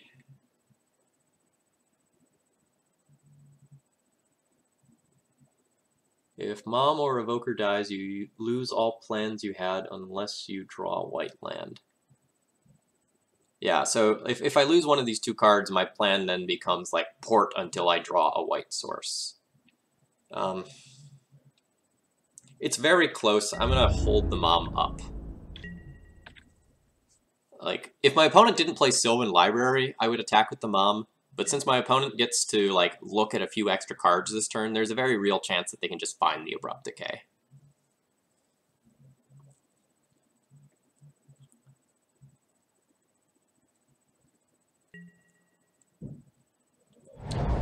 My opponent maybe didn't like what they saw. Second Pithing Needle. Okay, you know, no real way to play around an Abrupt Decay now. Like if I target Revoker with Mother of Runes, for example, you know, he just decays in response, so I give you the needle, sir.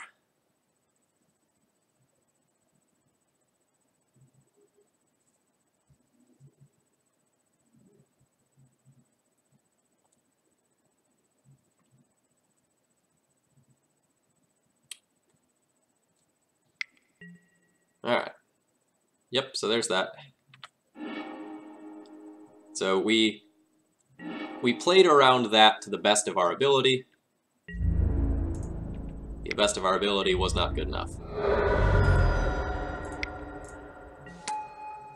This vial is a fine draw. It's not what we want, but assuming my opponent doesn't just go ham and go like discard spell into produce main phase Merit Lodge and we whiff on land, we're okay.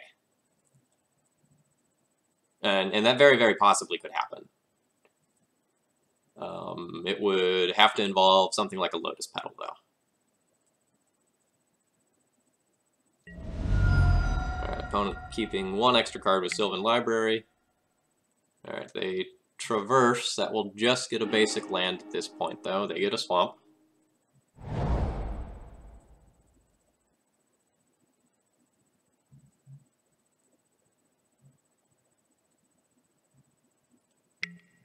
Alright, my opponent Thoughtseizes me. This will take the Swords to Plowshares.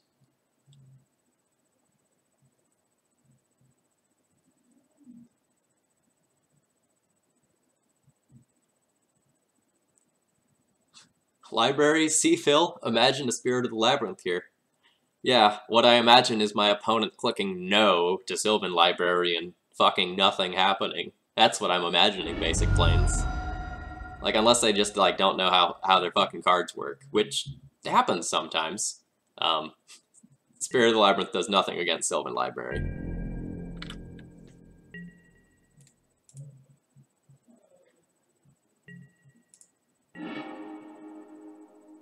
Okay. That's a fine draw.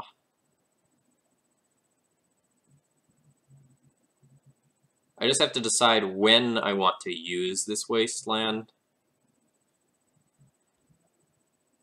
I think I want to Wasteland the Thespian stage right now before they have the opportunity to turn it into a basic and thwart my attempt to Wasteland them, and then I can just Rashad import the Bayou.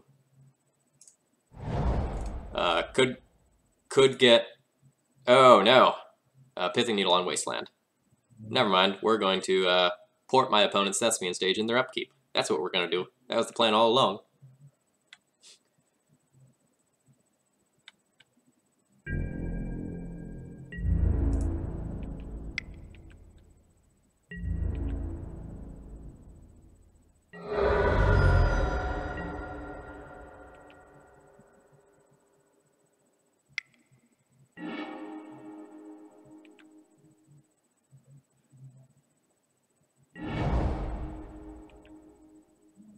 Okay. This isn't actually as scary as it looks. So, I go and I tap this Thespian stage, and my opponent will produce Merit Lodge in return. I will then get to vial in a Sarah Avenger to chump, and then I'll get to vial in a Flicker Wisp to go and get rid of it. Alternatively, I can just draw a land in either Council's Judgment or Flicker Wisp it away.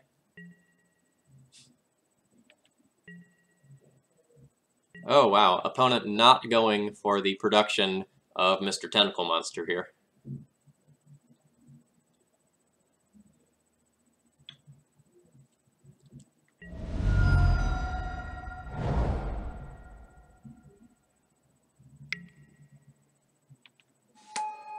Correction. They will go for the production of Mr. Tentacle Monster in a different way, after creating a wall of Vampire Hex Mages.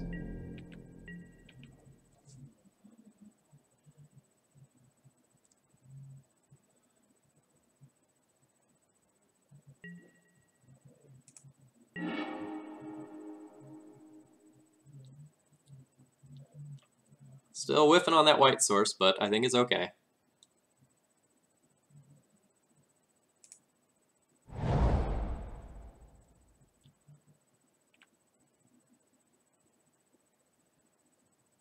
Hey Goblin Lackey, welcome to the stream. Things are a little intense right now.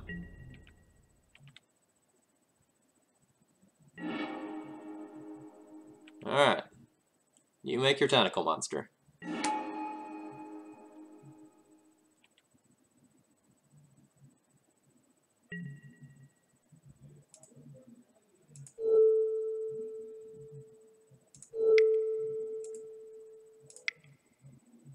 So, let the record show that I'm really dead if my opponent knows how their deck works. But we'll see.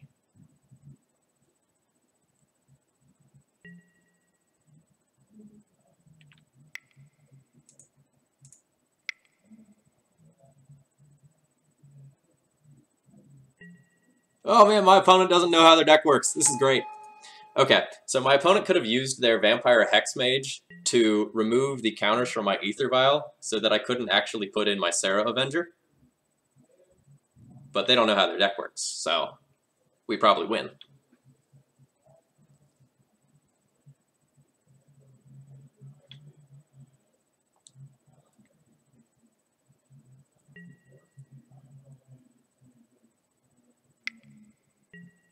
Boo!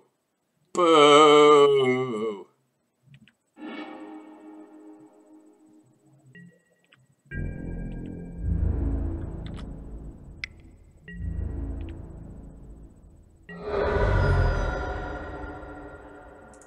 That's unfortunate.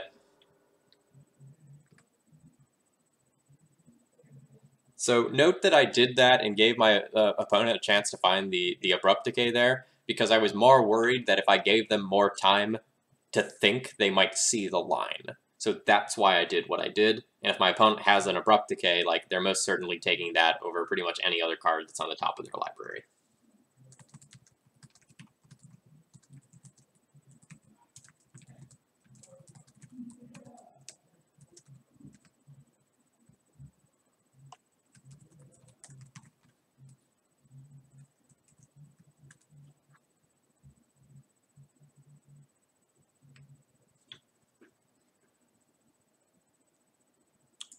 My opponent knew some portion of my hand due to a discard spell a couple turns back.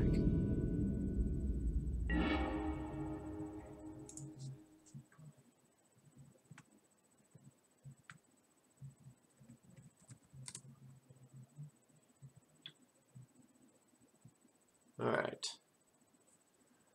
So I won the die roll. I'm going to keep this hand. And we're going to throw Thalia's at my opponent until they die. And we're going to hope that Thalia is good in this matchup.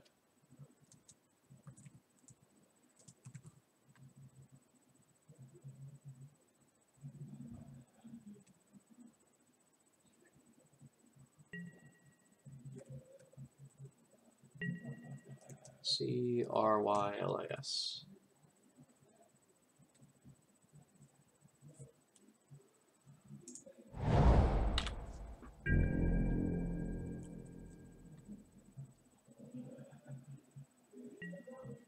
In before paired against elves. If we're paired against elves, I might just, like, snap drop. Alright, looks like we're probably playing the mirror with a hand that is awful in the mirror.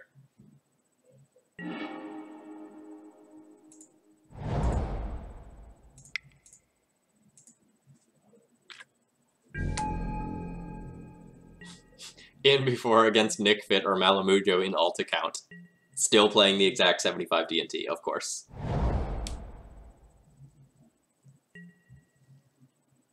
Alright, opponent just passing.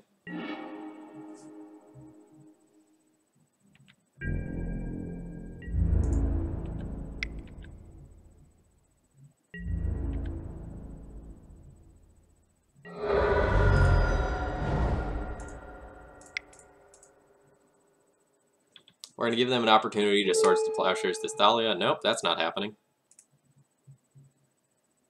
Is my opponent, like, not playing D&T? What are they doing? Is this like some Angel Prison deck or something? And by playing Sanctum Prelate... Nope, nope, okay. Well, this Caracas is really good against our hand of 2 more Thalias and extra Caracas.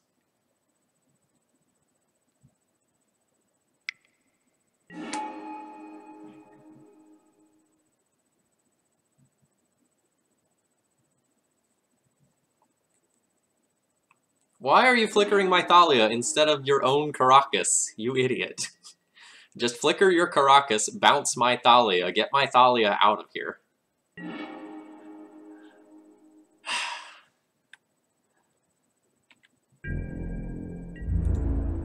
Whatever, I will punish them.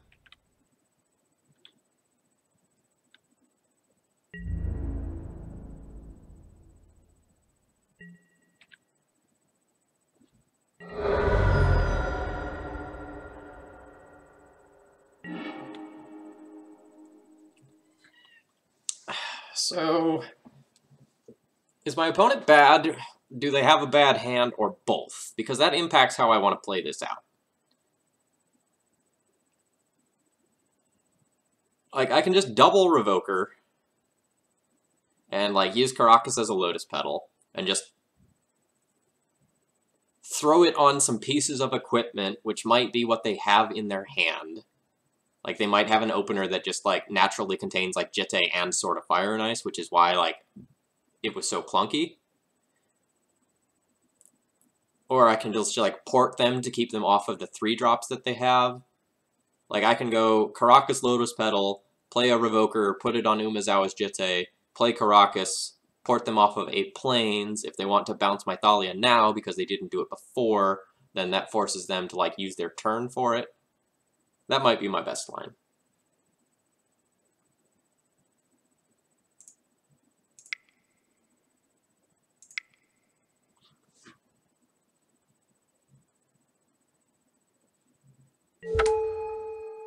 Oh yeah, that 12-post Terminus deck is fun. I got wrecked by that in, like, round 13 of an open or some shit like that. It was awful. It was like a 6-for-1. I don't remember exactly. I know I wrote a tournament report on it.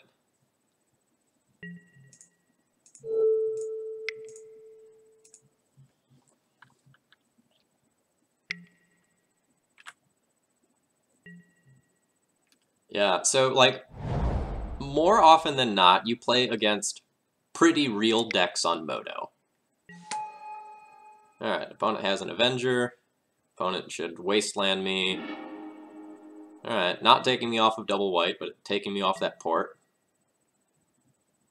See if that becomes relevant later.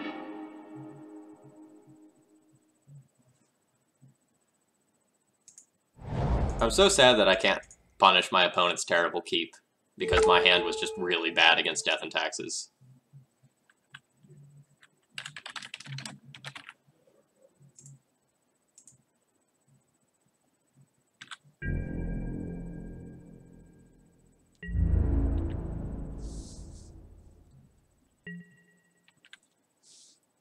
So Moxel, like, I haven't sit down and compared, but, like, at least compared to my own local metagame, where I'm mostly playing against, like, Chalice of the Void decks every round, this has been a much more stable testing environment. Alright, so opponent should Flicker Wisp their own planes to represent more mana and represent Swords to Plowshares on their turn. But instead they are doing a play that does literal nothing.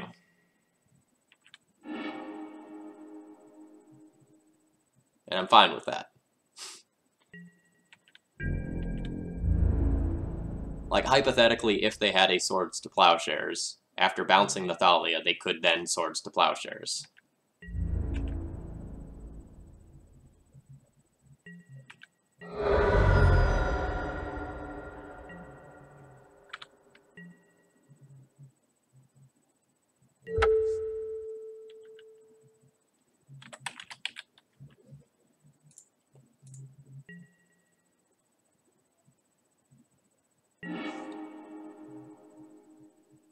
Alright.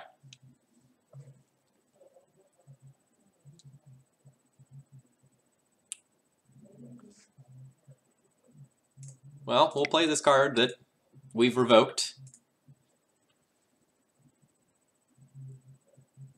And this turns our Phyrexian Revoker here essentially into an unblockable Phyrexian Revoker. So that's neat.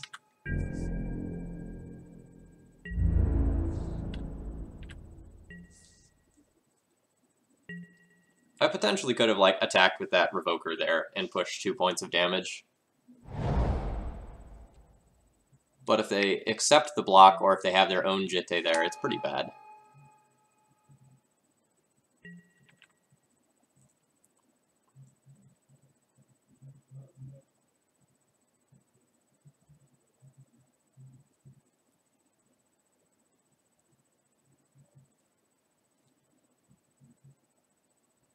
Let's see if my opponent gets a Thalia and plays it into my Caracas. Oh, they didn't do that. Rats.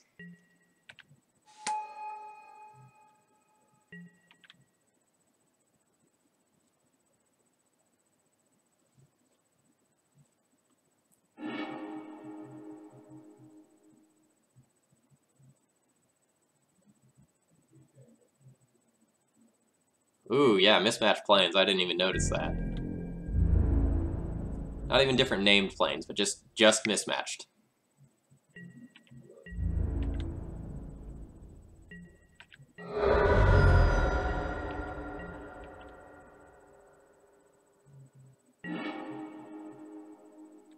Alright, we can scoop this one up here. My opponent is going to have 6 in the air before I can do anything relevant. 6 in the air twice, I should say. Alright, so we're playing against D&T. We were on the play and we lost. So, game 1, keep, terrible hand versus D&T. If our opponent was playing something like Delver or Check Pile or a combo deck, then the combination of like Thalia and Sanctum Prelate would have been really, really strong. But that's not what happened here.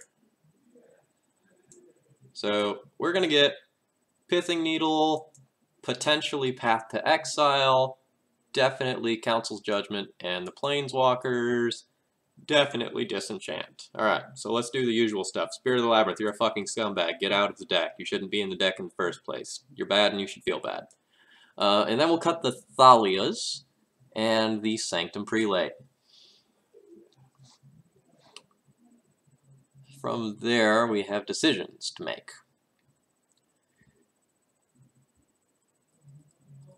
Brimaz is a fine man in this matchup because of its large body, but it is legendary, so it does run into that same Thalia problem. However, in the times where your opponent does not have a Caracas, this card is quite good. I usually bring Path to Exile in the red-white version, but Malamujo's version here has this Pithing Needle and this Disenchant that sort of fill those slots that I otherwise am not filling. So it's probably fine to leave the paths in the sideboard. Like, there is a question of whether Brimaz or Path to Exile is better. Yeah, Moxall. What is this? This is, I think, round 4, and we've sided out Spirit of the Labyrinth all 4 rounds. That should, pretty much sum up my thoughts on that card.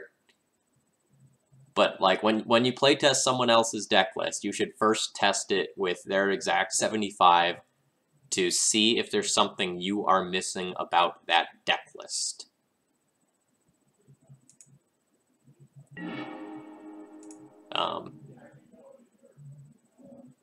Sand is fine.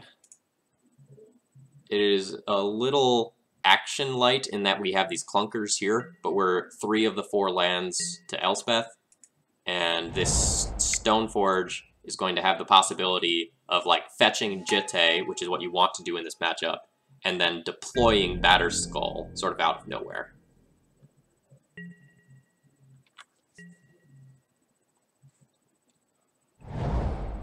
So for anyone who doesn't know, I run Lightning Planes on paper. Quite fond of it.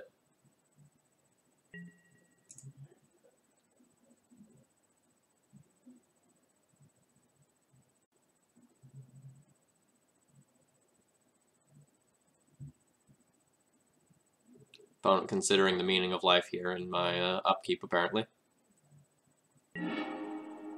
That's an amazing draw.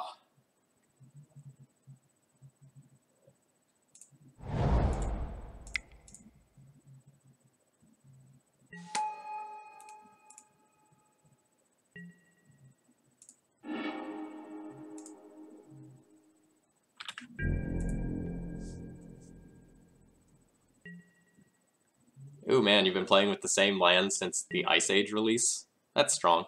So opponent does not have Swords to Plowshares.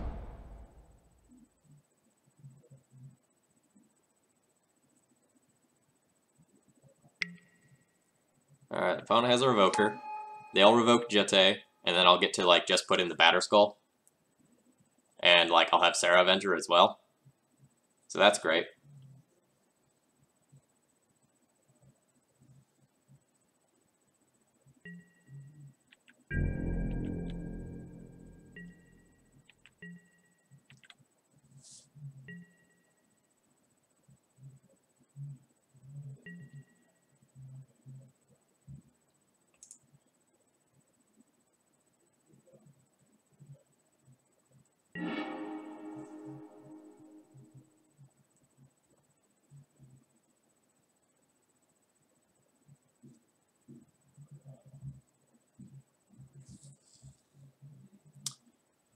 I'm pausing here to think about whether or not I want to play around Containment Priest by just viling in this Sarah Avenger right now.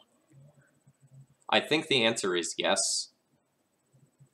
My opponent last game showed me that they might not be the most experienced player, so they might sideboard or behave in some sort of erratic ways that might incentivize me to play around things that I normally wouldn't play around.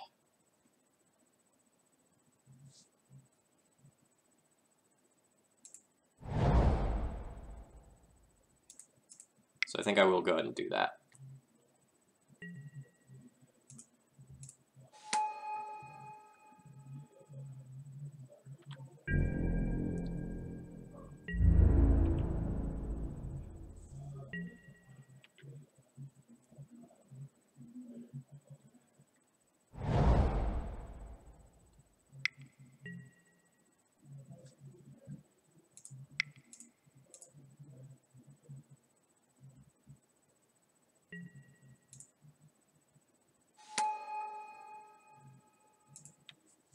The heated lands debate is growing in the chat. People have such strong feelings about their basic planes.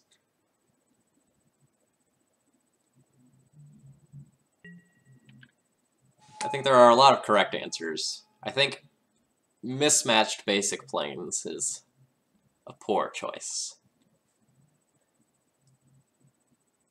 Like, I think that actively gives away information and is very bad.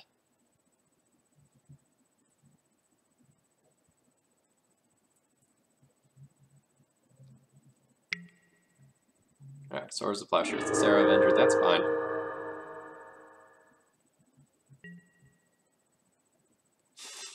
Of course. Just like every debate on the internet, you are entitled to my opinion. Yes.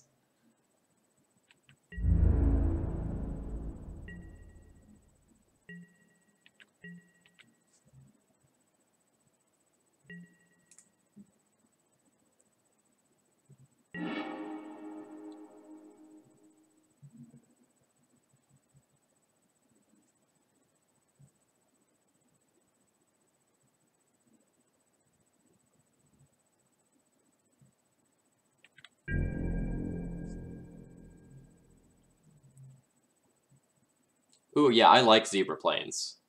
That Zebra Planes is great.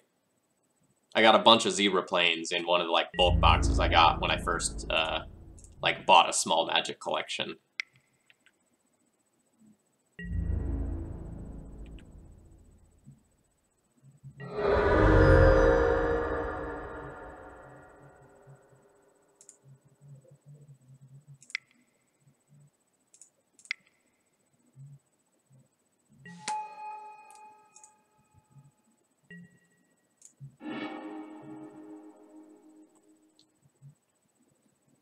So I think I'm going to get a Flicker Wisp so that on my next turn I can Flicker Wisp my opponent's Revoker on Aether Vial, Vial in this Brimaz, and just kind of like really push ahead on board in terms of power.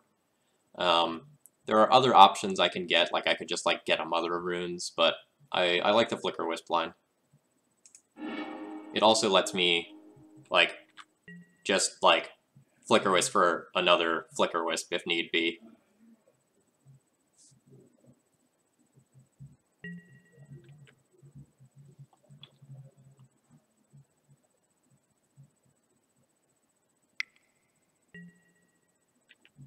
Alright.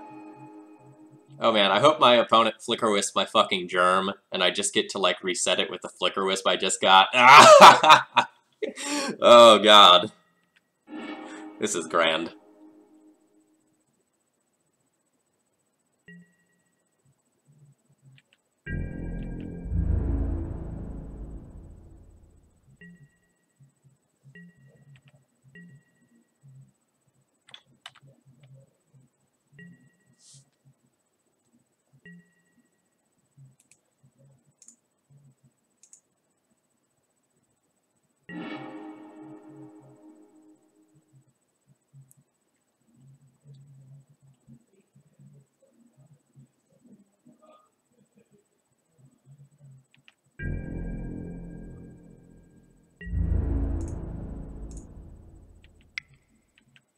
We're fine getting aggressive here. We have my opponent's life total in quite a bit of jeopardy.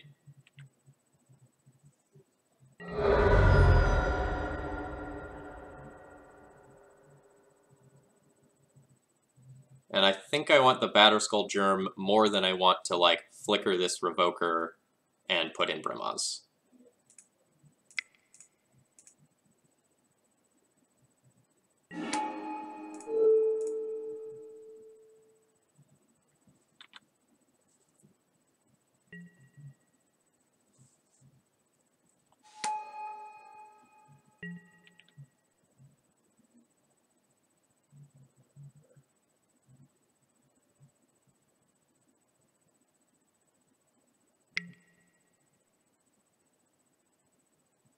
Alright, my opponent soars to Plowshares that Germ token, just to buy time. Feels bad. Alright, my opponent plays their own Stoneforge Mystic.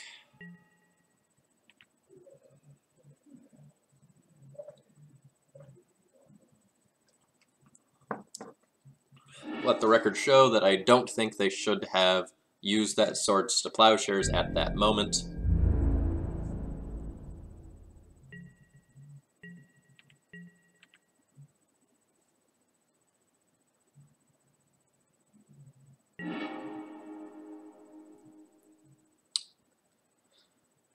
Okay, now what?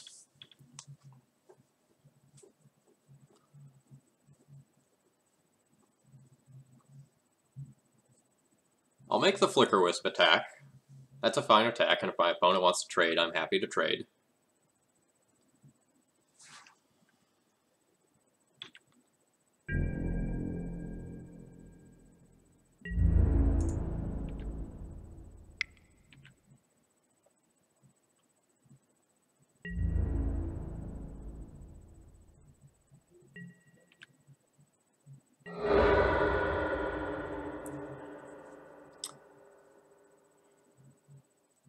I can play Vial and Stoneforge.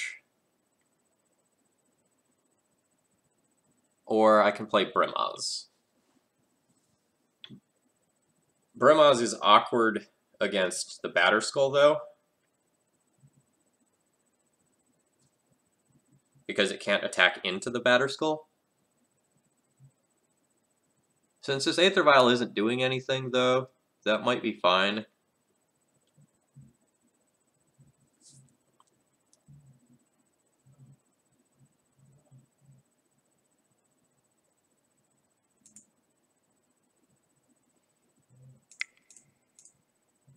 Like, the upside of me playing this Brimaz is that if I spike a land and I get to, like, go ham with Elspeth on it, that's going to be awesome. It's just sort of awkward that, like, the whole Brimaz token thing doesn't work well against Batterskull.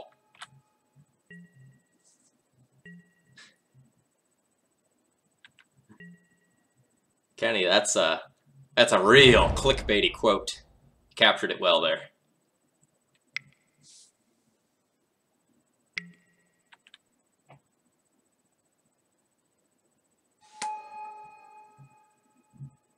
Okay, sure.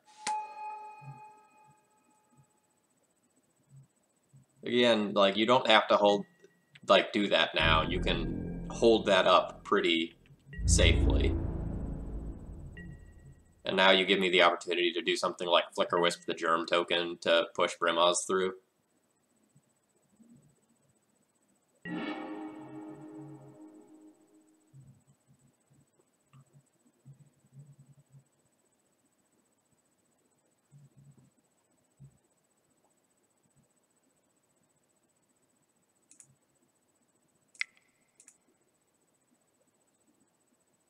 Someday, I'll draw another land, and then this Elspeth can win me the game.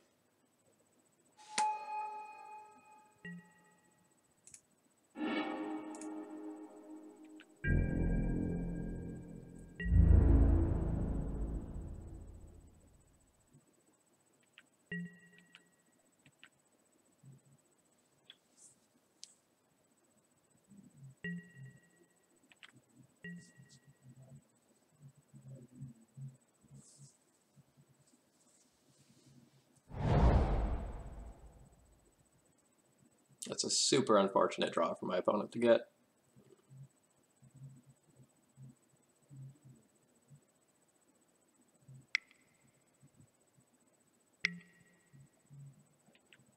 Recruiter, you bet.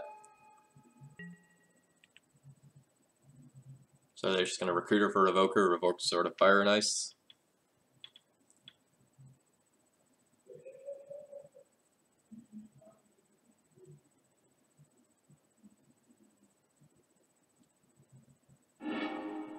Yep.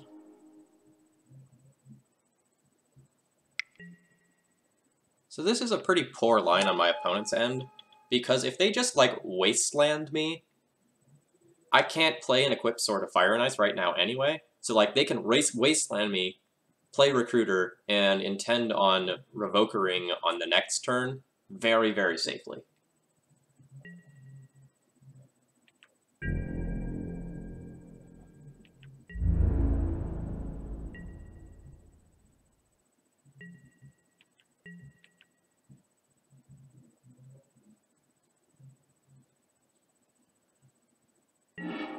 God, we just, like, can't draw the fucking land to save my life.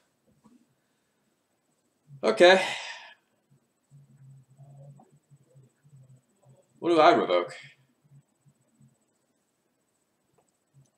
I guess I just revoke Batterskull so they can't get a flyer and equip their Batterskull to the flyer and just fucking wreck me.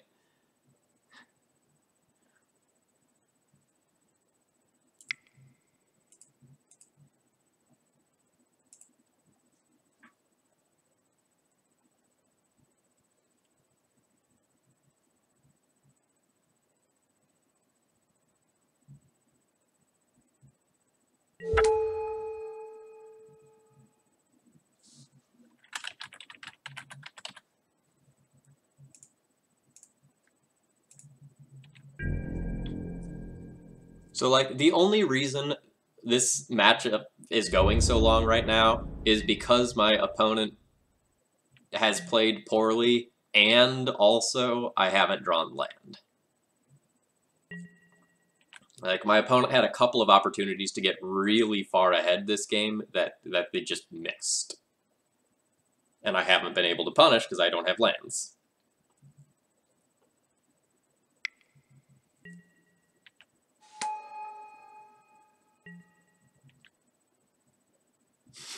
Guess it would be easier to make a list of things that the Phyrexians allow. Yes. Alright, so my opponent gets a Flicker Wisp. God knows what they're going to do with it.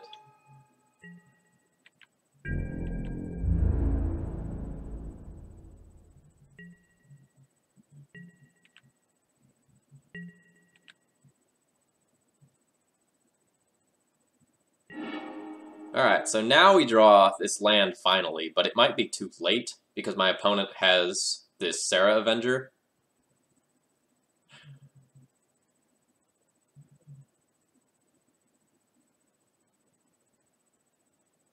Like, I can Elspeth in... I can Elspeth jump and get frisky, but I'm not actually, like, presenting anywhere near lethal damage over the next 2 turns, so that's probably poor. And this Elspeth is just, like, going to create 2 soldiers and die, so that sucks, and my opponent has a Flicker Wisp to, like, worsen matters. But we'll play on and assume that my opponent makes more mistakes.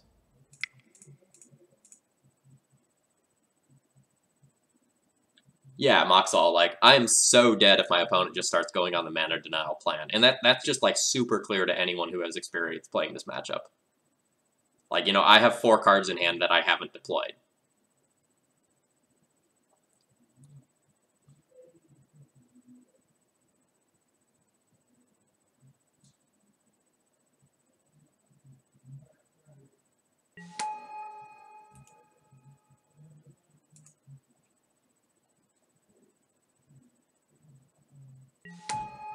Yeah, the Batterskull's still sitting on the board. It's here.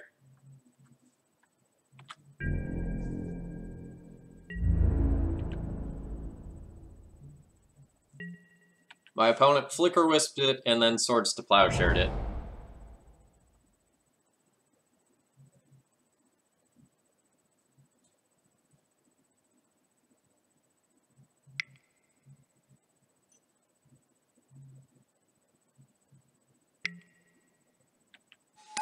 Again, opponent making poor decisions. Sanctum Prelate should not be in your deck for post-sideboard games. Period. End of discussion.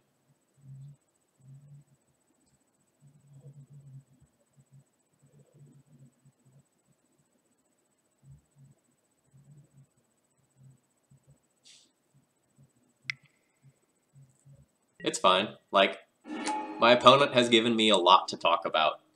Like, they're making mistakes that I can talk about that makes for good commentary. Alright, my opponent removing their guy on Sword of Fire and Ice for some reason, even though they know I have that card in hand, and they're not wastelanding me so that if I rip one, I can do just absolutely disgusting things with it. Like, I can put it on, like, Brimaz, for example, jump Brimaz, crash in, get rid of one of the Revokers. Alright. So I guess they're just, like, going to attack Elspeth and then revoke Elspeth? Is that their plan? Is that, like, really that much better than revoking Sword of Fire and Ice? I don't think so.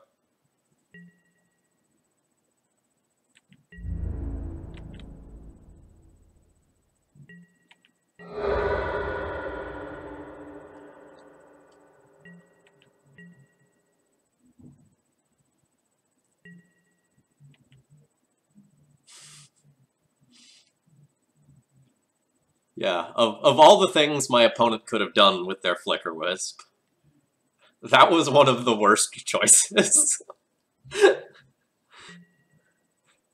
Yes, and they have realized the error of their ways and put it back on Sword of Fire and Ice, rather than say, like, Flicker Wisping their goddamn Wasteland and Wastelanding me off of White Source number 2, which, you know, might, like, fucking matter.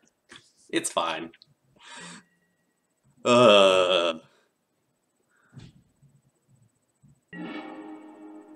Okay. So, Batterskull's revoked. What if I attack in with Revoker? Does my opponent block? If my opponent blocks, I put this Batterskull on some creature, because, like, this will be my only turn to do so. And then they put it on their Serra Avenger. Is Batterskull on my Brimaz better than Batterskull on their Avenger?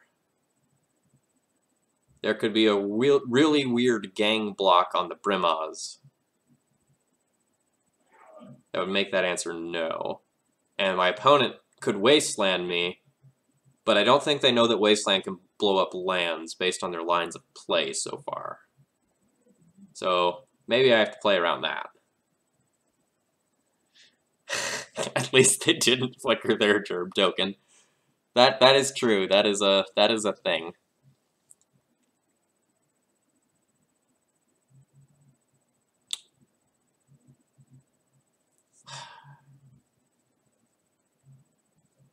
So I'm just, like, trying to think of, like, how badly can my opponent mess up to let me back into this game. I think I'm just supposed to, like, play double equipment, like, plus Elspeth, pass, plan to rip a removal spell, get equipment active, and destroy them. They'll have to send one thing at Elspeth this turn to kill it, and one thing at me, and then I have, like, considerable amounts of time. I think that is my best line.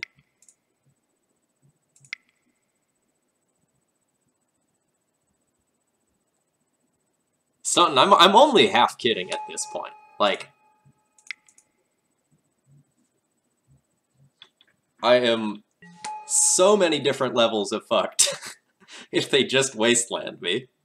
They haven't figured that out. They've just been, like, making all of these terrible plays.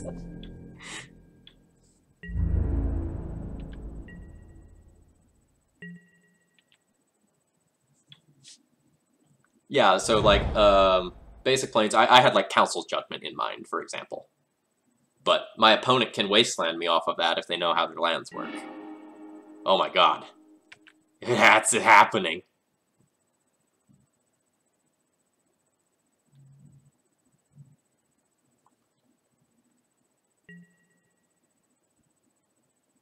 So Offspring, the issue is that they have to be even stupider than I think they are in order to mess up blocks. Because when Brimaz attacks, it goes and creates a 1/1 cat token. So if I just, like, pump Brimaz, get in there, my opponent just, like, blocks the cat token with Batterskull, and I don't get anywhere. Holy shit, and my opponent doesn't, like, fucking port me after being on 0...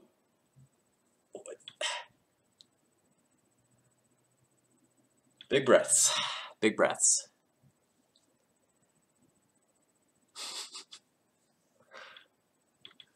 Okay. So what am I doing now? I'm not playing this Pithing Needle because the Sanctum Prelate that they shouldn't have in their deck is in play on 1. I'm not bouncing Batterskull because of my Phyrexian Revoker on Batterskull. I guess I can play Stoneforge just as a 1/2. That probably doesn't matter. I don't think double porting does anything. So I guess I'll play a Stoneforge.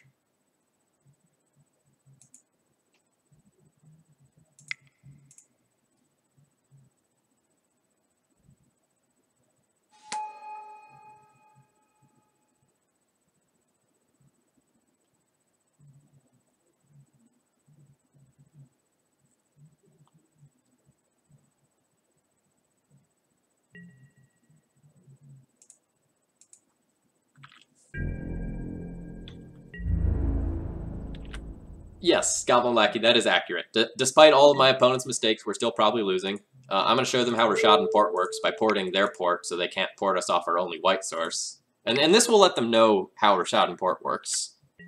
So there is that downside.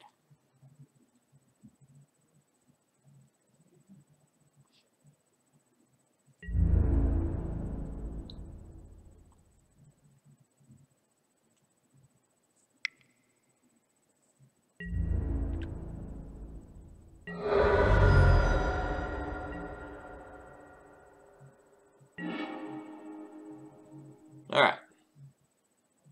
So now we'll just port them twice, hope to draw another plains, and then if we draw plains, we can Flicker Wisp the Revoker on Jitte, get 2 Jitte counters, use the 2 Jitte counters to remove the other 2 Revokers on on Sword and Vial and take over this game. So we're actually really close to turning the corner.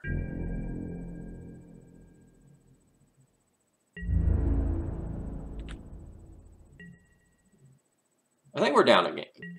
I forget. Feel like we're down 1. Yeah, we're down 1 because my opponent, I kept a hand that was like a bunch of Thalias and prelates and stuff, and my opponent was playing D&T, so we lost that one.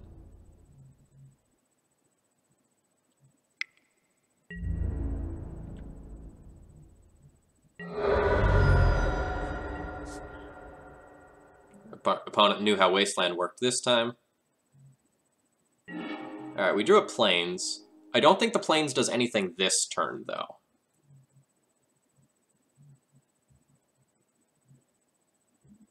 Because I want to have 5 mana so that I can go, like, Flicker Wisp and equip Jitte in one go. I'm just going to take a moment to confirm that it doesn't do anything here. Like, there's a lot on board.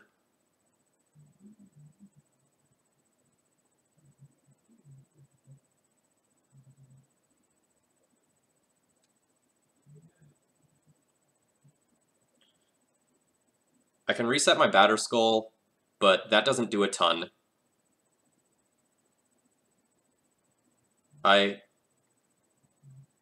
No, okay, I can just, like, open myself up to the same line next turn. I can just Flicker Wisp Recruiter, get another Flicker Wisp.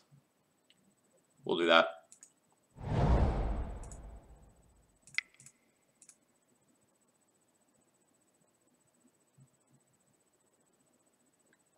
Yeah, Moxall, that is the plan.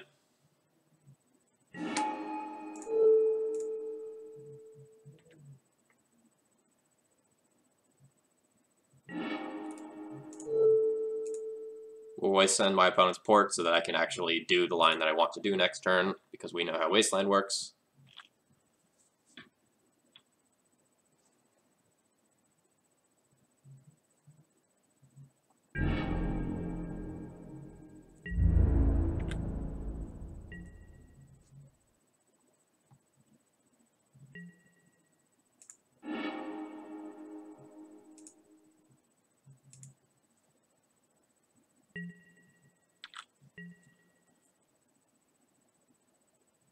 So, what I'm setting myself up to do, is, like, in case this wasn't clear, is I know that I now can't Flicker with Jitte Equip in one turn because I'm down lands. I'm just putting myself into the position where I can keep doing what I am doing now. And now I can trade this Flicker Wisp for my opponent's Serra Avenger. And I bought a ton of time. And, like, next I Flicker Wisp for another Flicker Wisp. And I'm in awesome shape.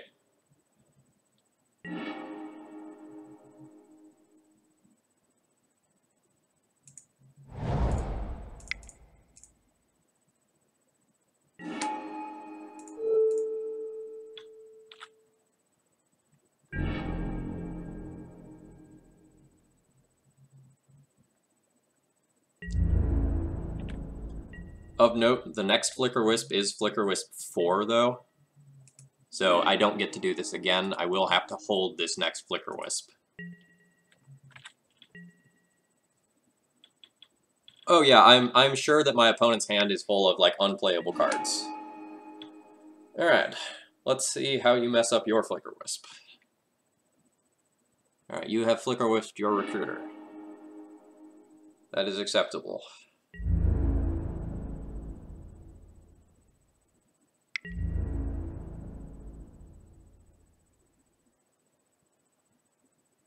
I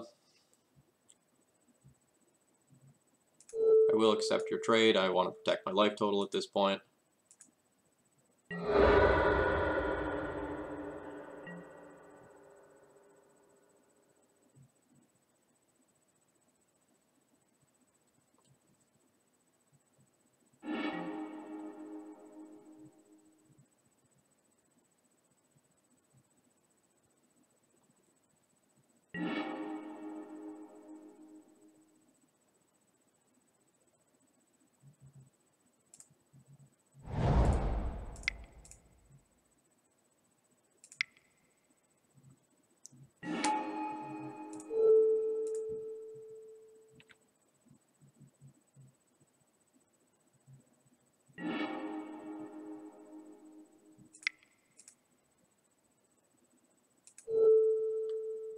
I don't think it matters much what I equip.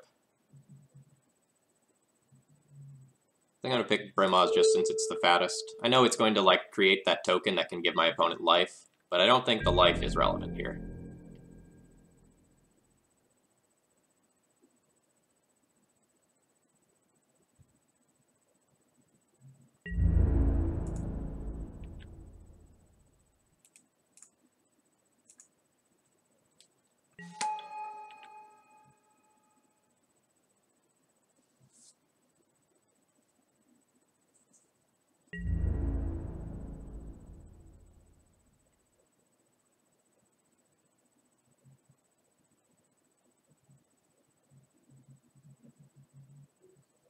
Alright, again, I think my opponent should probably play more patiently than this block.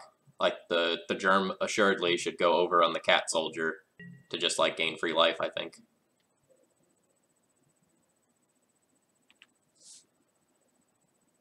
Alright, chat, I'm gonna ignore you from here on out. Not because I don't love you or anything, but because, you know, Daddy's gotta bring home the bacon here.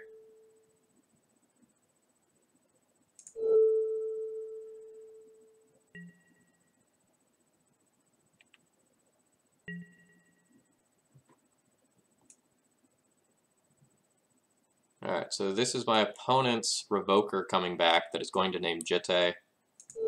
I'm going to go ahead and get rid of their 1 on Sword of Fire and Ice while I'm here.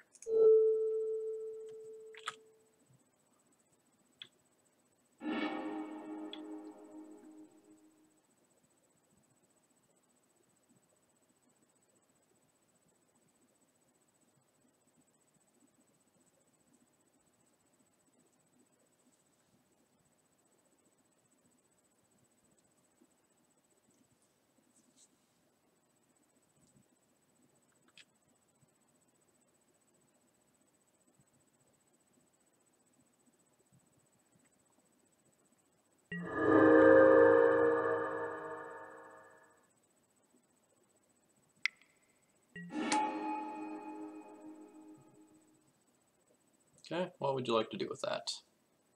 Would you like to reset your Batterskull? That's fine. Like, we all knew that was coming.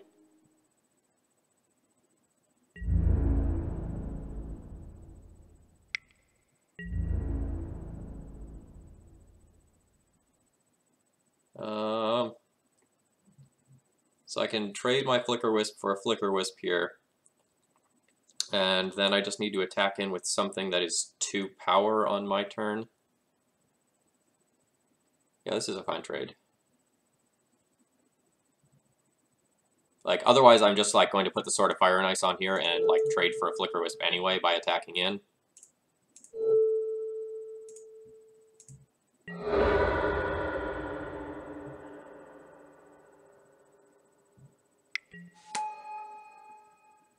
Sure. So you get your own Sword of Fire and Ice now. Oh no, you have a Sword of War and Peace. Man, if you had a Sword of War and Peace in your deck, you could have won this, like, so much easily earlier by, like, changing a chain. Alright, that is not what I want. So now I can put this on Revoker, force either a double block or a block from the Batterskull so that I can equip my my own Batterskull to gain life back in the face of that Sword of War and Peace that is coming down in another turn or so. Not the best line, but it's what we've got to do. Like, none of the rest of these can get through the Batterskull.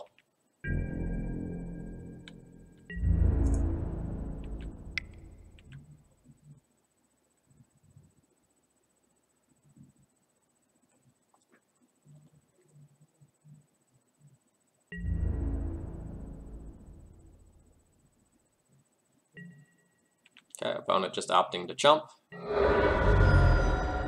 Sure, that's fine.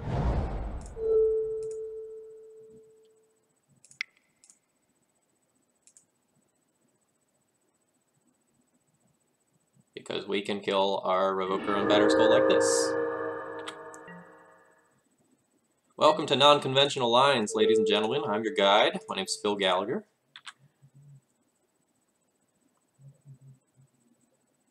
And now we get to like put this Batter Skull on the soldier token, and it'll be bigger than whatever my opponent has, which is sweet. Unfortunately, opponent draws 5th land so that they get to move their Batter Skull this turn, or just like put the Sword of War and Peace on it. Oh no, they'll put the Sword of War and Peace on their Batter Skull. Annoying, but fine. Council's Judgment would be pretty gas here. Yeah, this is still game 2.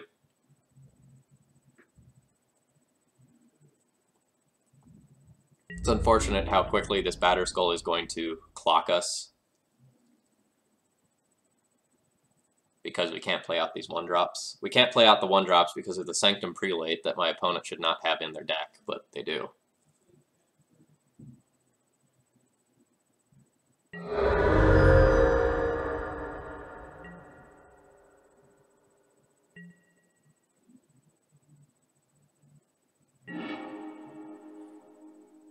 Okay. So now I have to play to my opponent being an idiot, which has worked so far. Or I can just try to time my opponent out, which is what I'm going to do.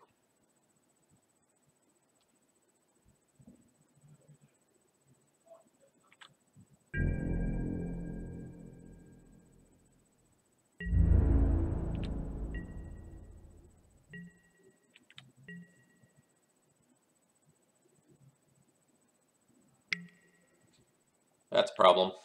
It's a big problem.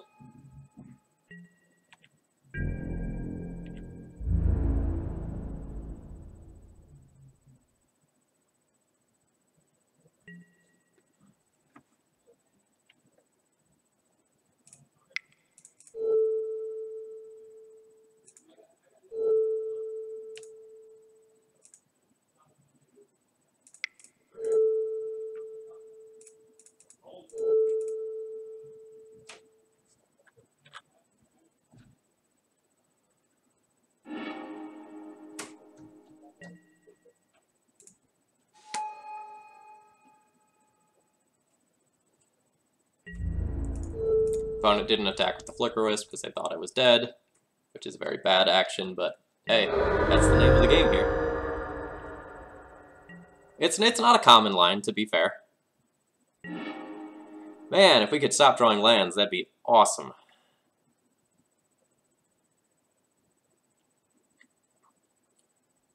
Alright, so I don't think we get to do the same trick again and have it work.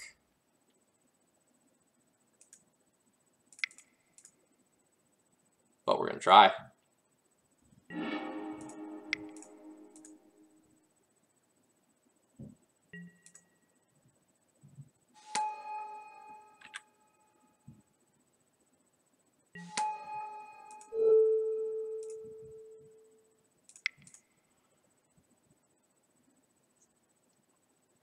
And we need to play out my Caracas here so I don't die to that trigger.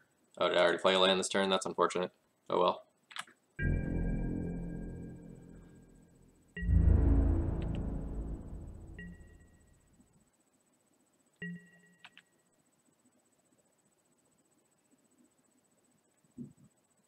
Right, basic planes. But my opponent has missed like every lethal line so far this game. So this turn my opponent's lethal line is either move sort of with War and Peace to Flicker Wisp, and then like move it. Okay. This is not lethal.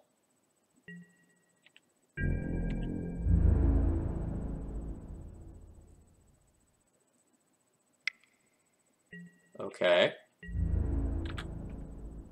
What are you doing?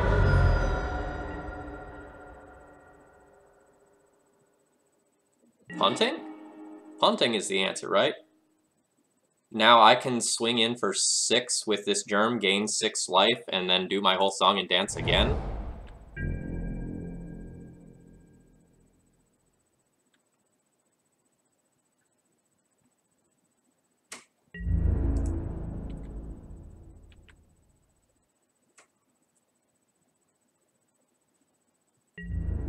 My opponent had so many lethal lines that turn.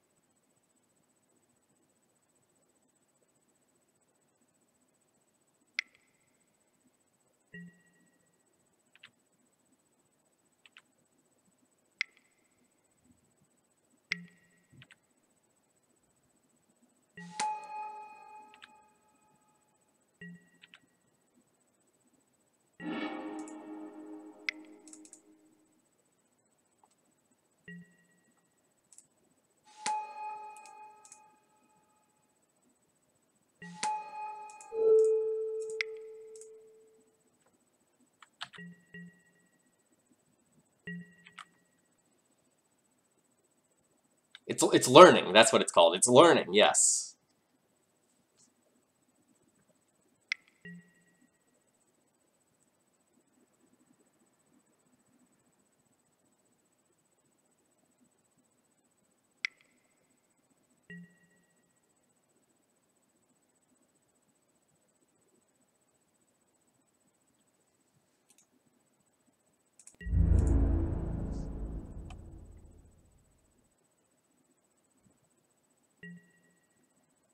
So that exactly lethal here. 9, 10, 11, 12. It's super unfortunate after all of that.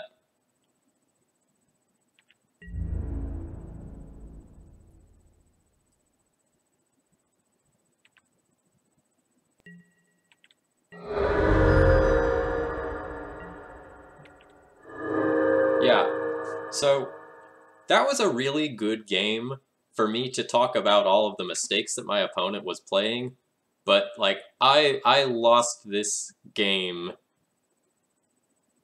like really essentially to not drawing that fourth land for that Elspeth like 35 turns ago.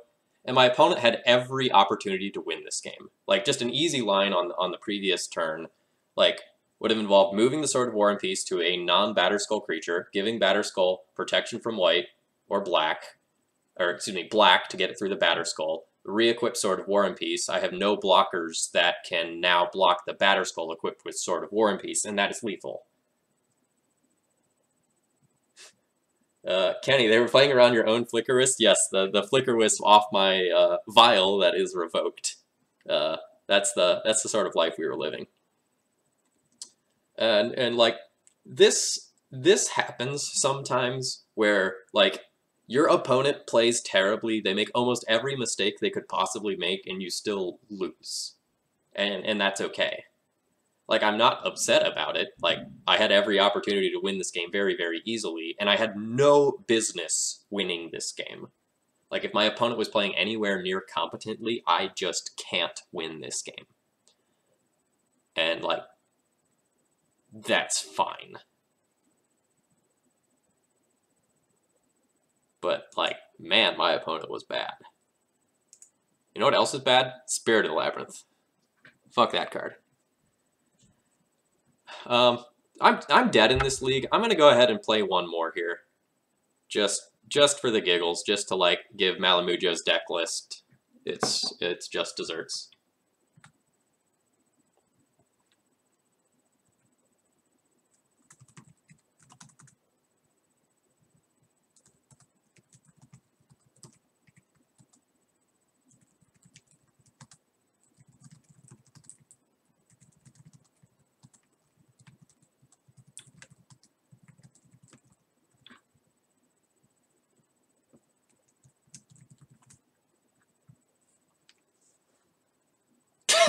Lewis CBR, at least you crushed me, lol. Yeah, like, I beat the one really good player I played against, and then I've lost to a handful of lesser players.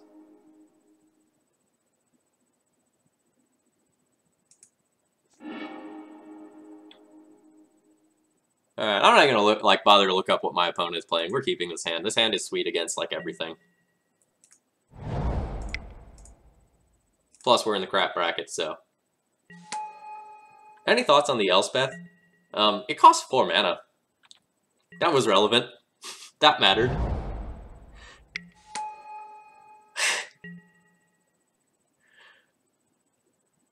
chat, do I like play this out, or do I just like... Alright.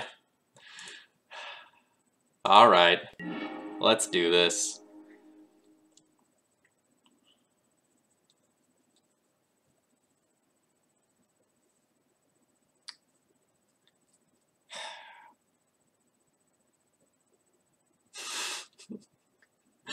Rip Phil's souls to pieces. Yes, exactly.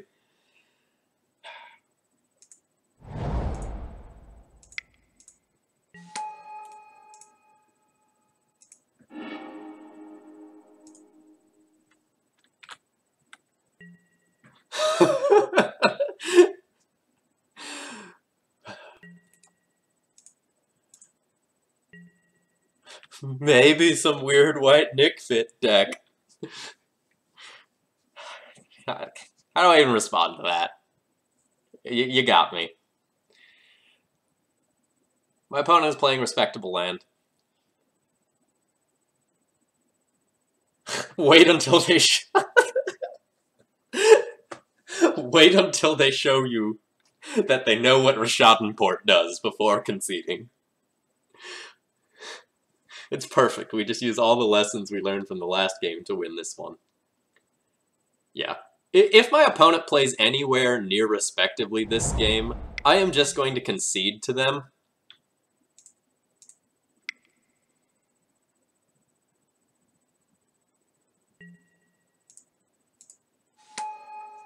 Because, like, I'm out of prizes, and if I can just give someone else some prizes, good on them. But if they're a total scrub lord, I will show no mercy.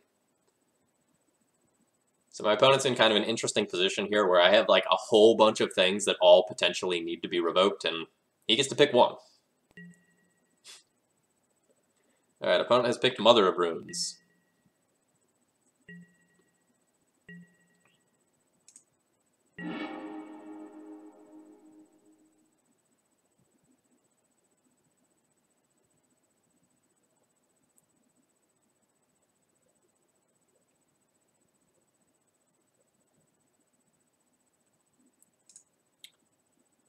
Alright, I'm just going to pass here, with a lot of options available for me as to what I can do.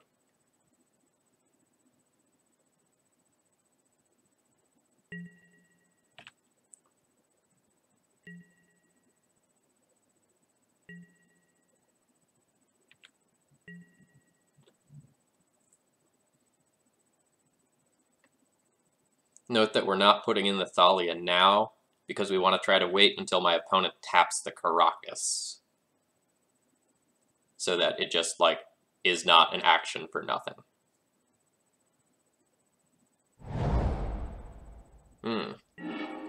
Hey guys, this opponent's so much better. They know how Wasteland works.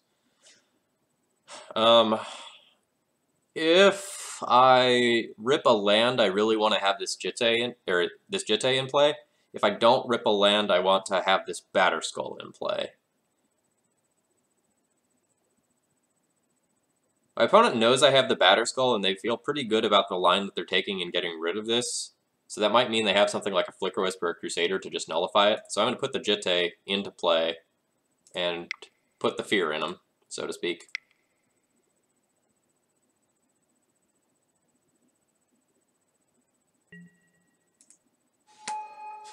No, the other game ended with just literal seconds on the clock on both sides.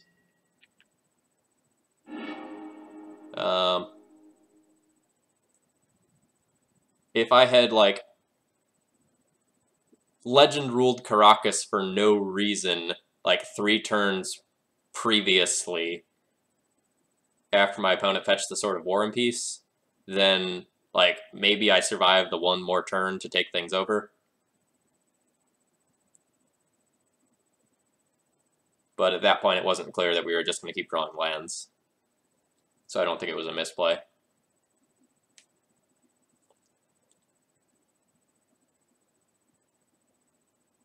Opponent trying to figure out what to do now.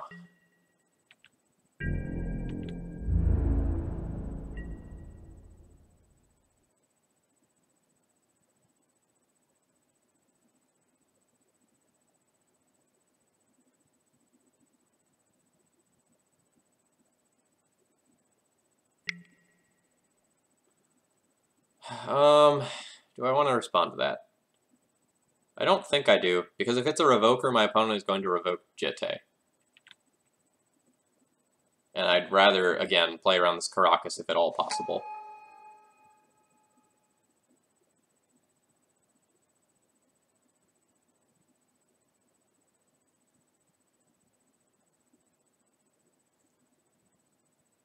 What is our record, crap? Alright, opponent name's Aether Vial. No fear whatsoever of this Jitte. That must mean they have, like, Swords to Plowshares. We'll leave this at 2.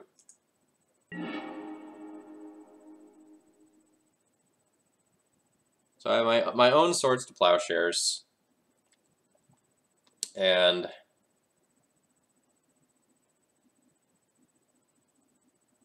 I want to point it at something before they have the opportunity to tick this Aether Vial up. So I'm going to turn off all of my auto yields, and in their upkeep in response to the Vial trigger, I'm going to do this, or if they swords one of my creatures, I'm going to do it as well.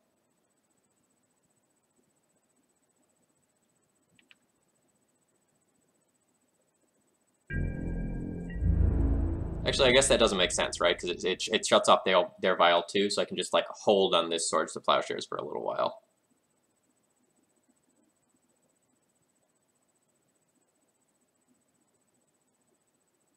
I guess I can send both of these critters in because I'm fine with like any combination of trades here.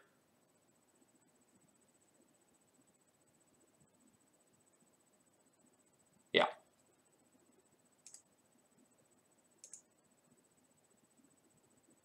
Well, maybe not, because like if I draw land, then I want to be able to like Stoneforge this Batterskull. Maybe I don't need to get too aggressive with these attacks. We'll hold.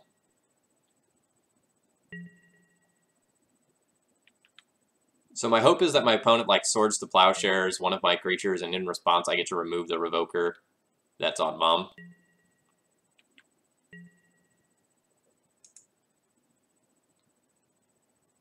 And that's part of the reason why I didn't just like play the other Vial. The other Vial doesn't do a lot.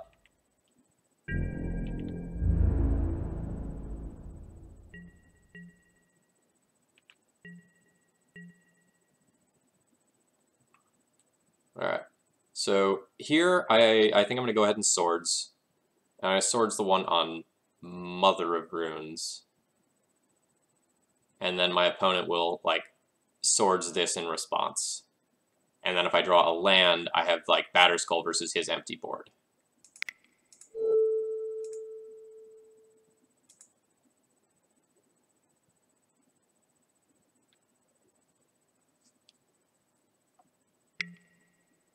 Yep.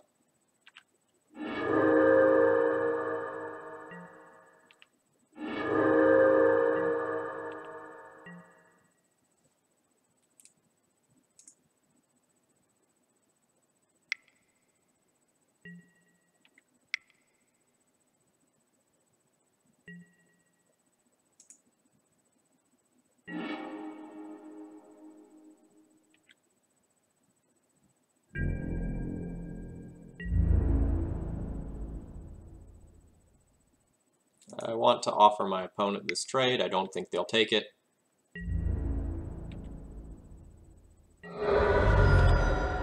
It's fine.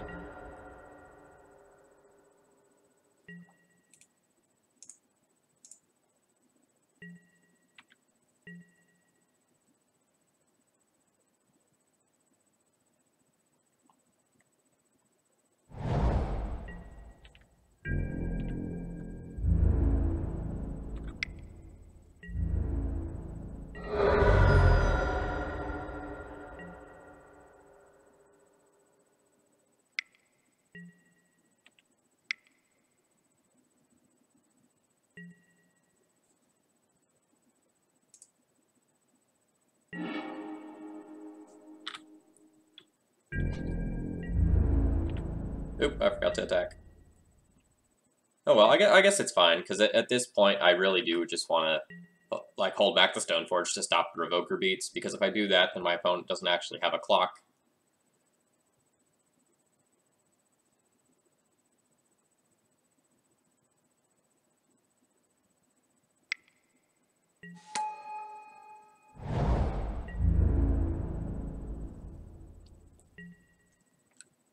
So now we're going to see my opponent going through the pain that is Horizon Canopy Rashadan Port combo.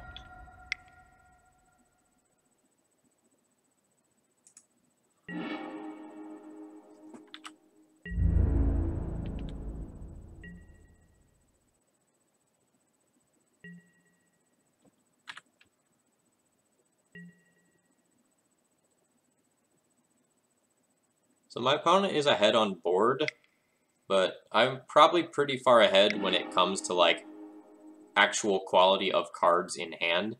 And all I need to get in this game is literally any land, because with any land I get Batterskull into play, and that beats my opponent's board very significantly right now. Although less so now.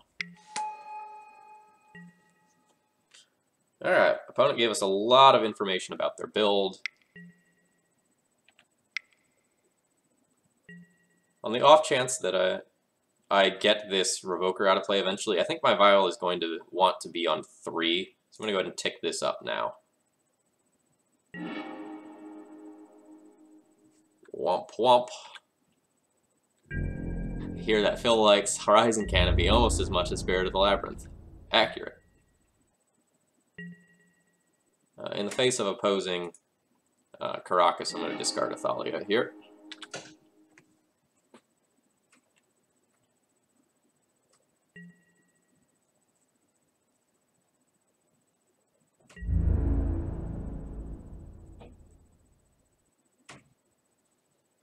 Opponent missing the fact here that they basically have a free attack with Revoker. That's not something that I can punish. If I block, they Mom Protect, and due to their port, I can't actually, like, cast a removal spell on this Revoker. So my opponent missed 2 points of damage, which probably changes the clock by a turn.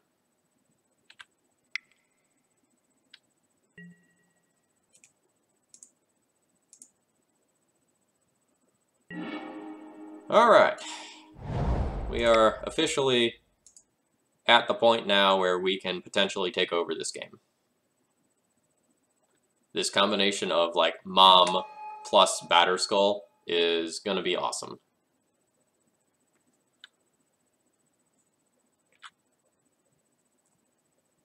And, like, don't forget that we still have this whole Jitte thing here. Just hanging out, chilling, now that we have some lands.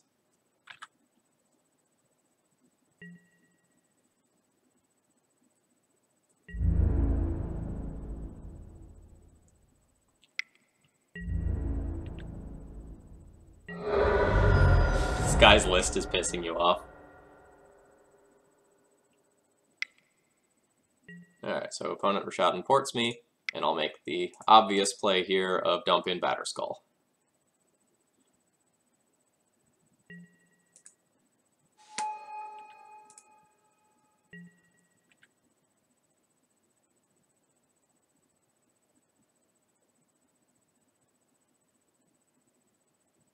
Yes, it is definitely X1's deck.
Alright, opponent taps down a land on a draw step, that's fine.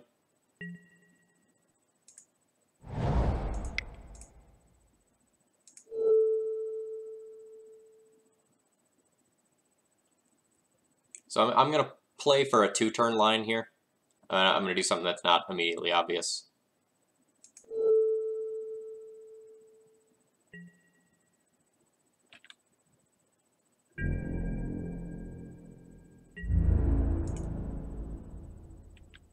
So I'm going to make this attack. My opponent gets to block with Revoker and then protect from black, so I don't actually get any Jitte counters. Or just protect with Mom and do the same thing. That's fine.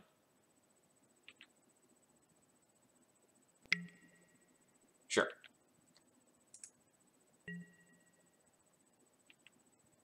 It's a turn down the line where I'll be able to like do this same thing, but like Swords to Plowshares my opponent's Mom after they tap it. It would be nice to draw a land so that I can do this without having to worry about the owl getting me.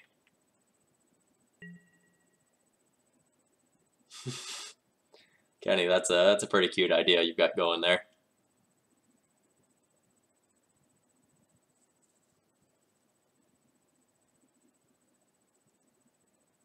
Most people just play Orzhov Pontiff because, you know, you can Cavern of Soul it and it's castable with Recruiter of the Guard, but that's the face of true innovation right there.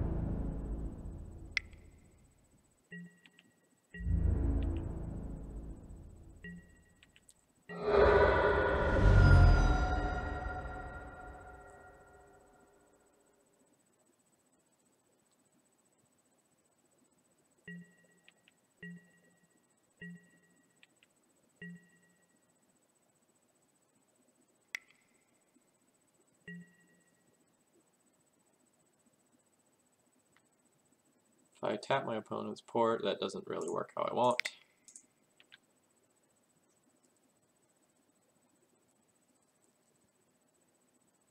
Yeah, Orzhov Pontiff is a sweet card, but it's really difficult to cast. Alright, so my opponent goes for the second port here. I can Swords their Mother of Runes in response. If they protect the Mother of Runes from white, I get in with the Batterskull this turn and I eliminate my opponent's board. If I wait and then I Swords to Plowshares, I need to rip a land to play around the Judge's Familiar countering my card, so I'm going to go ahead and Swords the Mom now. So my opponent's correct line for this turn will be like probably to let the Mom go so that they can force the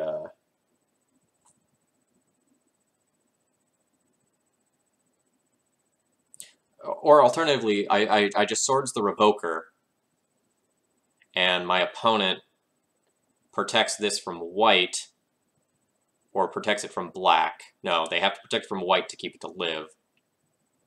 Both lines end up in about the same spot.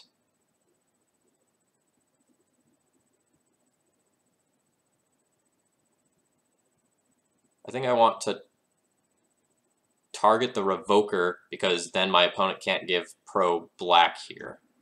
That does mean that I will have to tap my Germ there, though, if I do it that way.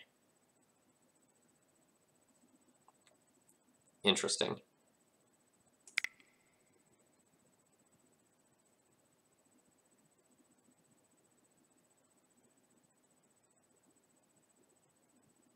Yeah, I think it is here.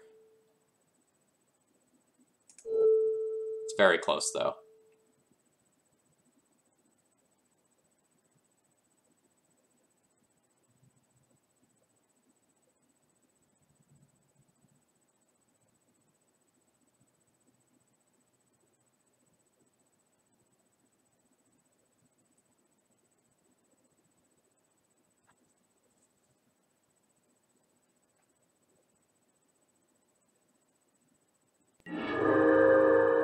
Okay.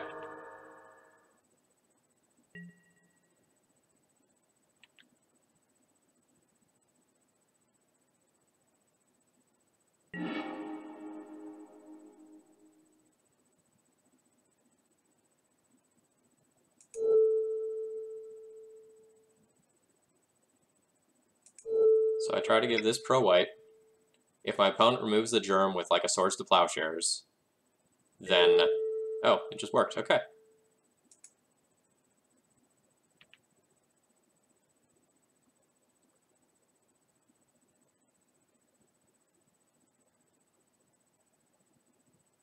Alright, I didn't really expect that to be that easy. I thought we were going to have to fight more for that. Alright, so we're playing against D&T. After all of that, what were we? Play draw? We're on the play. And we win. Against Pave Mentis Rad 7. Game 1, win, equipment, war.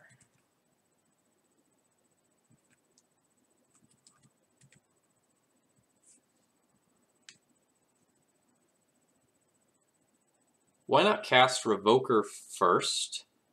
Because if my opponent has like Swords to Plowshares or Flicker Wisp that they use to get it off of the board, then I want to be able to suit up to the Stoneforge and still get in with Jitte counters.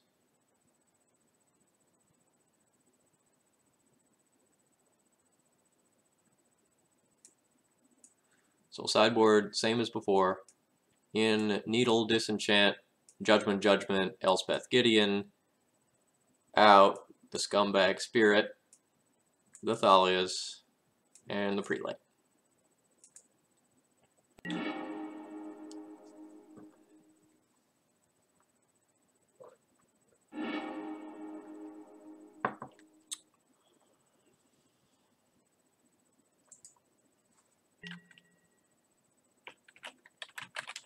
I'm going to tell my opponent not to concede if I have them beat.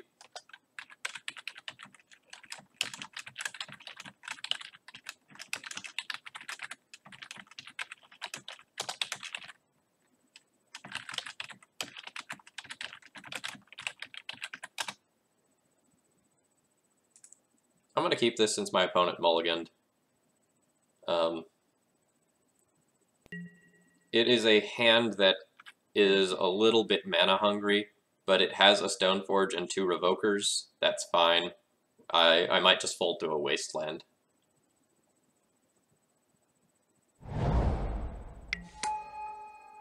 Alright, so we'll get to revoke that Vial.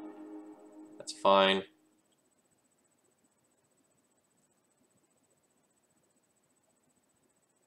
To show strength, I'm going to lead on Caracas. So the thing is that if I go and play Rashadanport first to protect this white source, then my opponent knows that I'm protecting the white source. Hey Phil, back in love with white D&T? No, I just wanted to try out Malamujo's list. Doesn't seem great. It has Spirit of the Labyrinth in it. Card's not good. Actively bad. Have literally sideboarded it out all 5 rounds.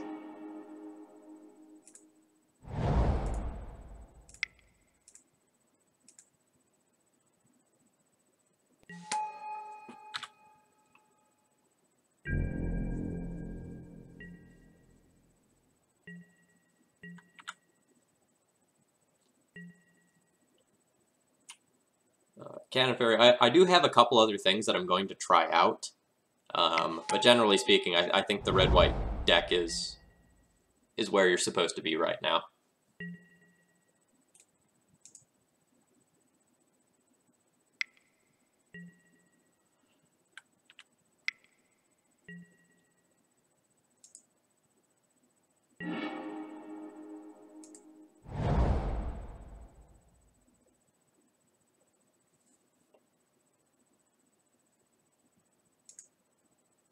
Sarah Avenger is a strong Magic card, that's for sure.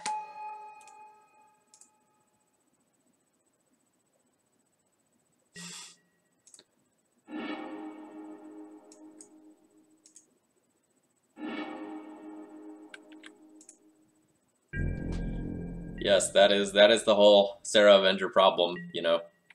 Great card though it is real bad against Baleful Strix. What's the white card? So we have 3 white cards in hand. We have Sarah Avenger, Flicker Wisp, and Mirren Crusader. The one that is just white alone is Sarah Avenger. 3/3 flying Vigilance, but you can't cast it during your first, second, or third turn.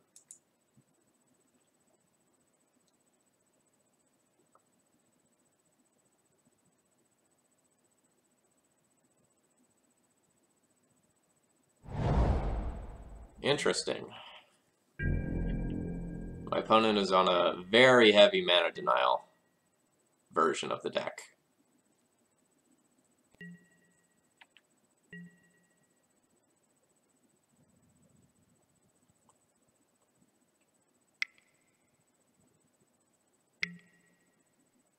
My opponent wants to port me.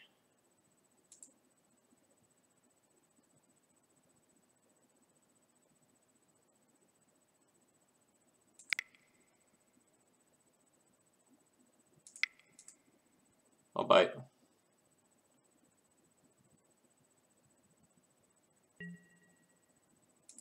My opponent probably has 4 ports, 4 wastes, and a Ghost Quarter or 2 in addition. Moxall is my guess. Alright, are they going to like put a Revoker on Vile here? Yep. Or maybe just Revoker on Jitte. Actually, that's probably safe. They just did it in response to the Vile trigger, which I thought was interesting. Alright.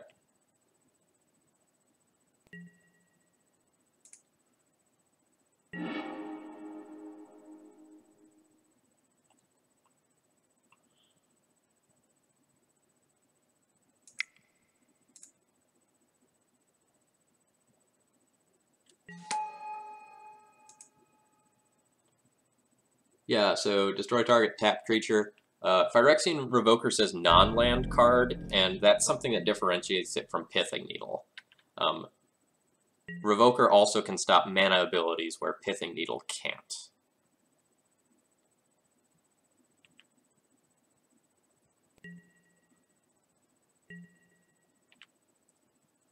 This can always yield to this.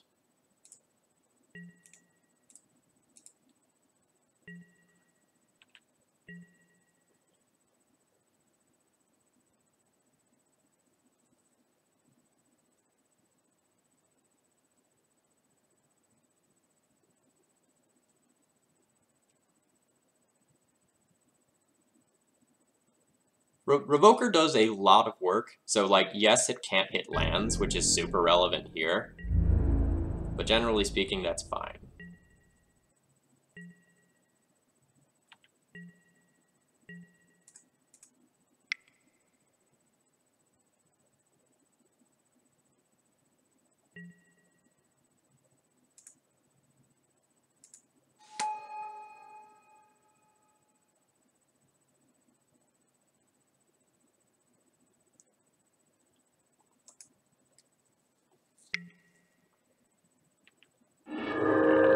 Opponent removing that very quickly here.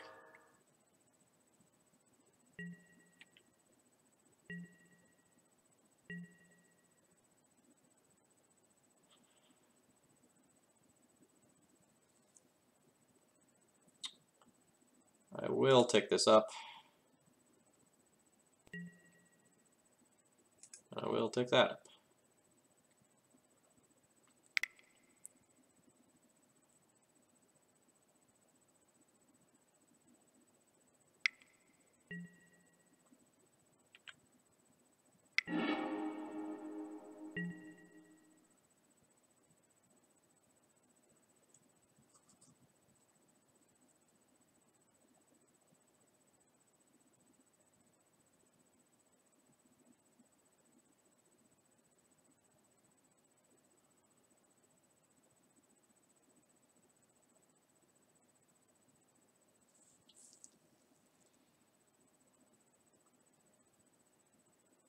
I have to make a decision about how aggressive I want to get. I can, like, flicker out this Revoker that's on Jitte, equip Jitte, swing in, but then I have, like, no protection. So I kind of just want to, like, pass and port my opponent. Like, I can waste them off of 1 port and then, like, port their planes down and give them few options to interact with me at instant speed. Alternatively, like, I can just keep my lands in play. And if my opponent ports me once, I still have, like, equip lines available to me.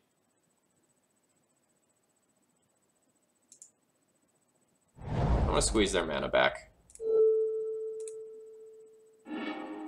Plus, if they, like, tap and, like, try to save that with a Flicker Wisp or something like that, that could, you know, give me the knowledge I need to mess with them.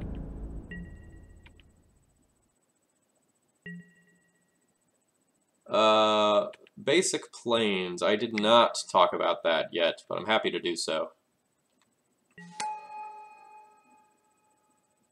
Alright. I guess I should have expected that to be in my opponent's deck.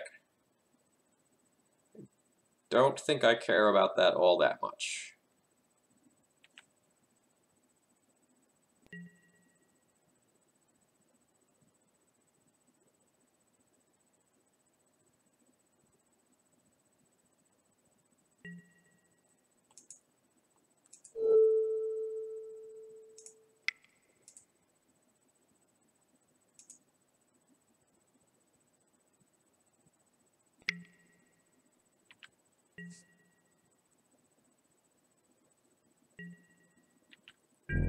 Sure, Static Grip, but my opponent is holding up a bunch of mana.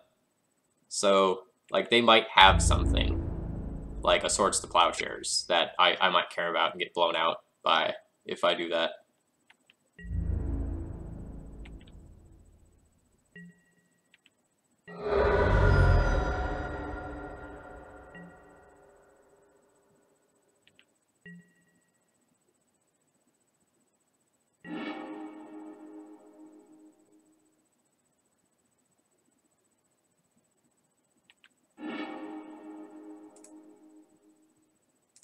Opponent Ghost Quartering, so I can't just bounce their big Thalia.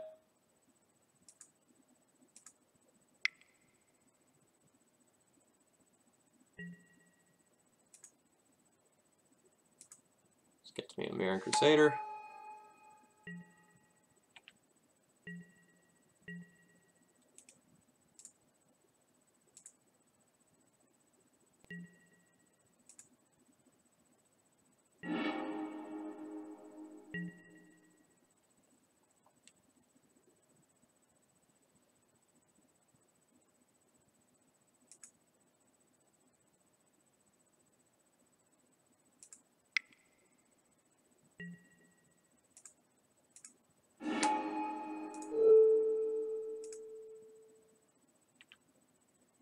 I'll talk about the blue-white list after this game. I can't talk about that and play this game at the same time. Like, there's too much going on here.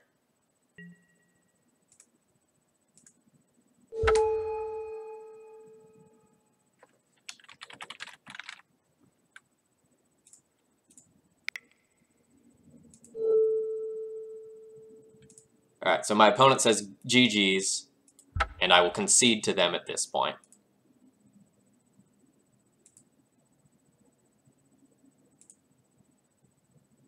And we'll make them play another.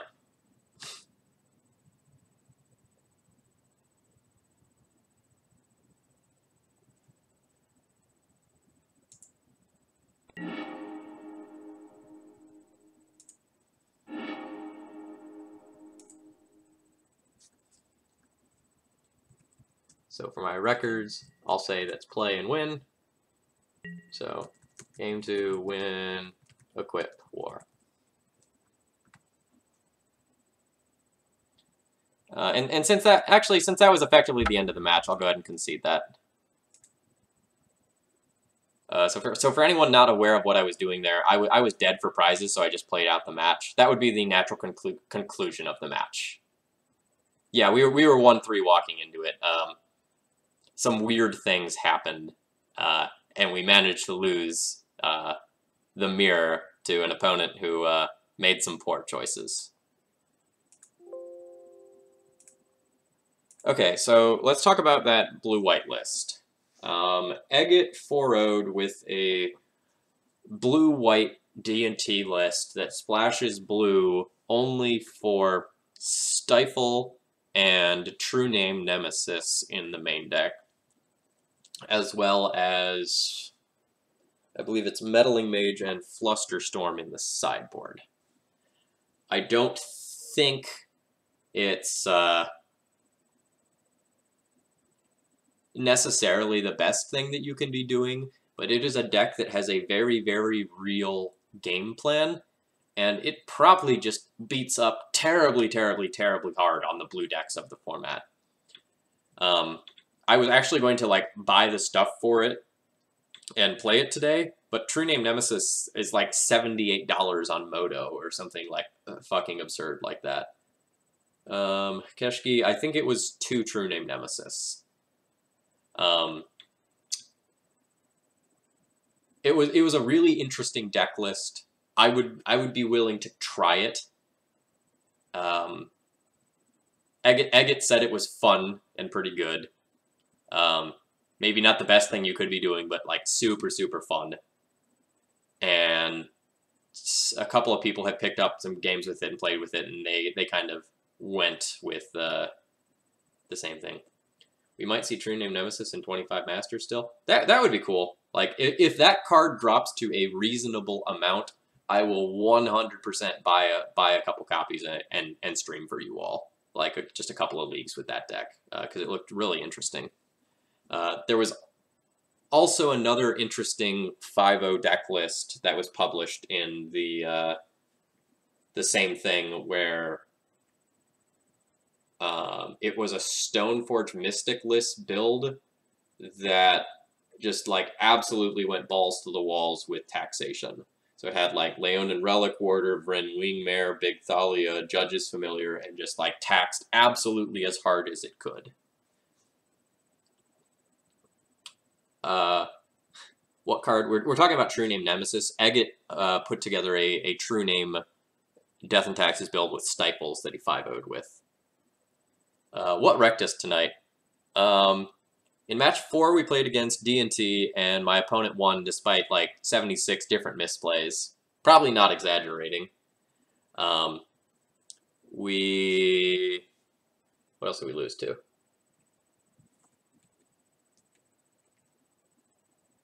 We lost very narrowly to Turbo Depths, and we also lost very narrowly to Eldrazi. And then the match 5 that says what we lost, we actually won. We won that 2-0, and then I just conceded to my opponent since we were dead for prizes. Basically, if you like, I can just loan you the TNN fill. I don't use them very frequently. Basic Planes, that would be great, actually. I'm going to write myself a note about that, and I will talk to you a different day.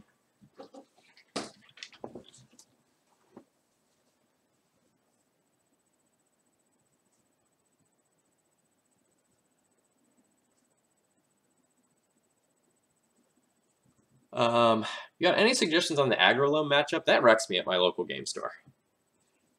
Yes, I do. It's a hard matchup. And I don't mean that in terms of gameplay necessarily, but I mean it in terms of approach. So when you're thinking about the aggro loam matchup, you have to decide how you want to play the aggro loam matchup. Because there's this weird sub-game that goes on where you have to decide how you play and you have to decide how your opponent is going to play. So for example, from the aggro loam side, they have to decide whether or not they want to keep Chalice of the Void in the deck. They have to decide, you know, what do I trim if not Chalice of the Void? And you have to decide, like, do I want to keep these Thalias, which are good against like the Punishing Fire, Abrupt Decay side of their deck, but also slow down my own removal when I don't have acceleration. It's a really weird matchup where you need to sit down with your exact 75 and you need to figure out what you want to come in and what you want to come out. And the answer to that changes a lot depending on what you are playing. Let me just like pull up tonight's list, for example. So tonight, if I got paired against aggro loam, I'd probably bring in Paths Rest in Peace, Council's Judgment, and these 2 Planeswalkers. And my plan would be, I'm going to try to remove their first early threat and any weird card like Sylvan Library that opts to get them ahead, and then I'm going to try to win the game with my card advantage stuff. And so, like, what would I pull? Like, I might pull Thalia's, the Spirit of the Labyrinth, because that card's garbage. That would be 5, and then I need to make 3 trims. So that would probably be, like, trim a Flicker Wisp, and then maybe, like, Brimaz, and that would be about right. But, like, there are other times where, like, you might just want to, like, remove the Revokers from the deck if it looks like your opponent isn't playing a lot of the optional things. Some of the aggro loam lists will go absurd on Planeswalkers. And so, like, if you look at, like, Matt Soul's 5-0 lists, he usually ends up with, like, 4 different distinct Planeswalkers. And against those builds, Revoker is insane. But against some of the more traditional builds, it's only okay. So, like, if you have extra information about what your opponent's doing, it can help a lot.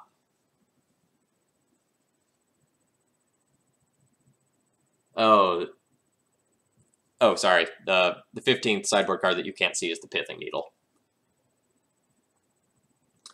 Yeah, when your opponent has a land that they can recur, like Barbarian Ring, or sorry, I'm getting tired. The one that Cabal Pit, the one that gives -2/-2. Those become very hard to beat when you don't have Rest in Peace.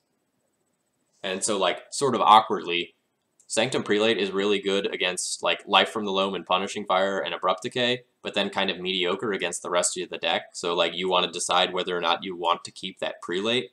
And, like, this is the whole problem with the Aggro Loam matchup, is it's really tricky because most of your cards are fine. And you have to decide, like, of my cards that are all okay, what do I want to get rid of? And I know I've said this previously, and it's gotten pushed back, but I've got a friend in town who plays Aggro Loam, and I want to sit down with him, like, for a few hours one weekend and just, like, play the match again and again and again and again and try to come up with a definitive answer.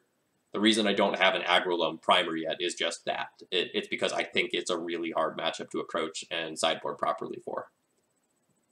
And, like, again, if you're playing red-white taxes instead, a lot of that changes. Because, like, now you have the Magus of the Moon, which can threaten to take them off all of their mana. Now you have P and K that has endgame inevitability. Do you board out Magus of the Moon in the face of your opponent having the Mox Diamonds? Do you board out P and K because they're slow in this matchup? And like, not necessarily the best against Punishing Fire? Like, there's a lot of choices to make. Yes, I've given you a lot to think about, but I haven't given you, you know, an authoritative answer here. Someone in the chat says, yeah, I've replaced Spirit with Plains. Spirit of the Labyrinth. Garbage card. Might not play that ever again. I am so anti-Spirit of the Labyrinth, it's ridiculous. I hate this card. Like, we literally boarded it out all 5 rounds tonight. So, that's it's about my thoughts on it. If I was going to go to Worcester, what would I bring? I would probably bring this 75 or 74 of this 75. I've been very, very happy with this red-white build. It has a lot of gas, a lot of wiggle room to deal with some of the top decks of the format. Just throw Anafenza Kin Tree Spirit in there. Probably not worse than Spirit of the Labyrinth, if we're being honest. Yeah, so the planes... So you want to look up Matsole, M-A-T-S-O-L-E, if you want to see the Planeswalker build that he's playing. He crushed the living shit out of me like 3 leagues in a row a while back. Because his build had like Liliana of the Veil, Liliana the Last Hope, Ajani Vengeant, and Garruk Relentless in there. And there was just nothing I could do. There was so much card advantage inherent in all of those things.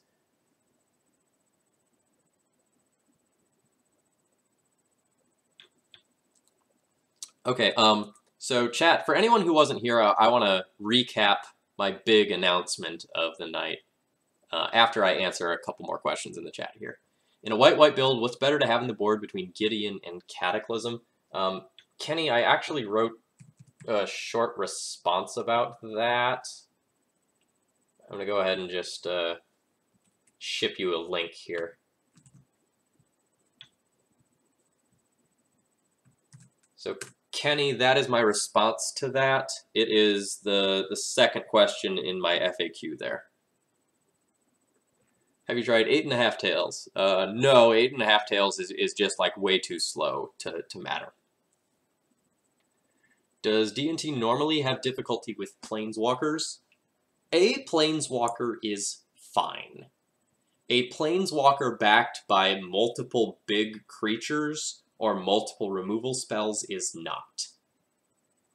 So if your opponent plays Jace the Mind Sculptor on an empty board and you revoke it and they don't have a removal spell, then congratulations, D&T is great against planeswalkers.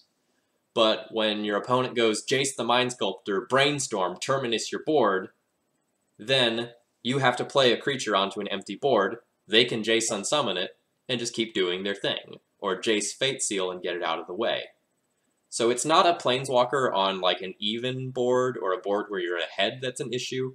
It's a board where you're behind or they have like defenses up that it becomes an issue. So imagine this scenario. Your opponent goes like turn 2 Knight of the Reliquary off a Mox Diamond, turn 3 Ajani Vengeance. Uh-oh, they now have this giant threat that is keeping me from getting to the Planeswalker, and now the Planeswalker is giving them advantage while they're hiding behind it. It's those sorts of scenarios that are really bad. So Eric, we have just completed a mono white stream. What do I have to do to make you do a red white stream right now?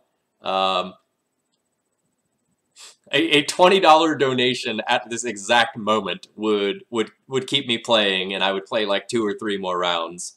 But otherwise, I probably need to go to bed, and I will stream with Red White on Wednesday at about 7 o'clock.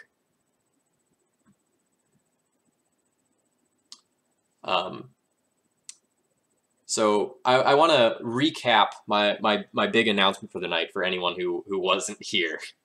All right, Eric says, all right, hold on. Oh boy. I'm not sleeping tonight, chat.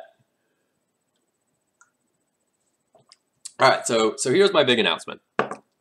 Friday afternoon, I was going and dealing with sort of my regular school day stuff, and at about 3 o'clock, I got an email with no subject line that just said, you know, nothing. And so I clicked on it, and I expected it to be spam. When all of a sudden, I start reading, and it's like, hey, Phil, you know, I follow your stream, and I saw on stream that you were interested in taking donations in helping out the site and helping the site grow. So he said, you know, I know you were interested in getting someone to fund the red-white page, and I'm going to go ahead and do that, and I'm sure you have a lot of other things that you have in mind for the stream. So I'm going to go ahead and make a large donation to help you out with that. I'm not going to list the exact number, but he sent me a couple $100 to go and grow the site and make some changes that I want to make. So now on Thraben University, there is a coming soon changes with a list of changes that I have incoming for the deck. Or excuse me, not for the deck, for the site. These are things that have been funded that I am going to go and work on. The first big thing is I'm going to work on the red-white primer, and I'm going to update that with my new information here. And then after that, I'm going to go ahead and start working on some smaller changes that I've had in mind for the site for a while. Check your PayPal, Daddy-O. Okay.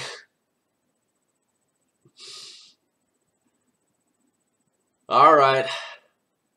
I have a pending donation. Guess this is happening. Alright. We're doing a red-white stream, ladies and gentlemen. Phil is being bribed to stream more.